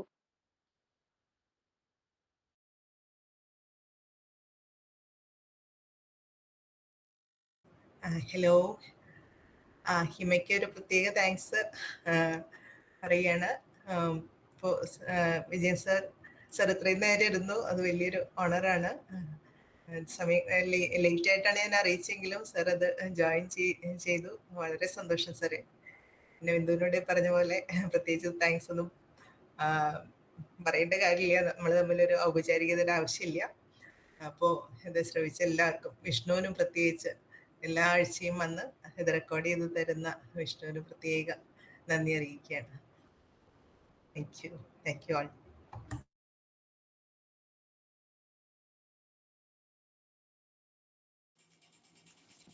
നമ്മുടെ പുസ്തക നിരൂപണത്തിന്റെ അവസാന ഘട്ടത്തിൽ എത്തിയിരിക്കുകയാണ്. ഇതിൽ പങ്കെടുത്ത എല്ലാവർക്കും ഏറെ സ്നേഹത്തോടെ നന്ദി അറിയിച്ചുകൊണ്ട് അവസാനിപ്പിക്കുന്നു.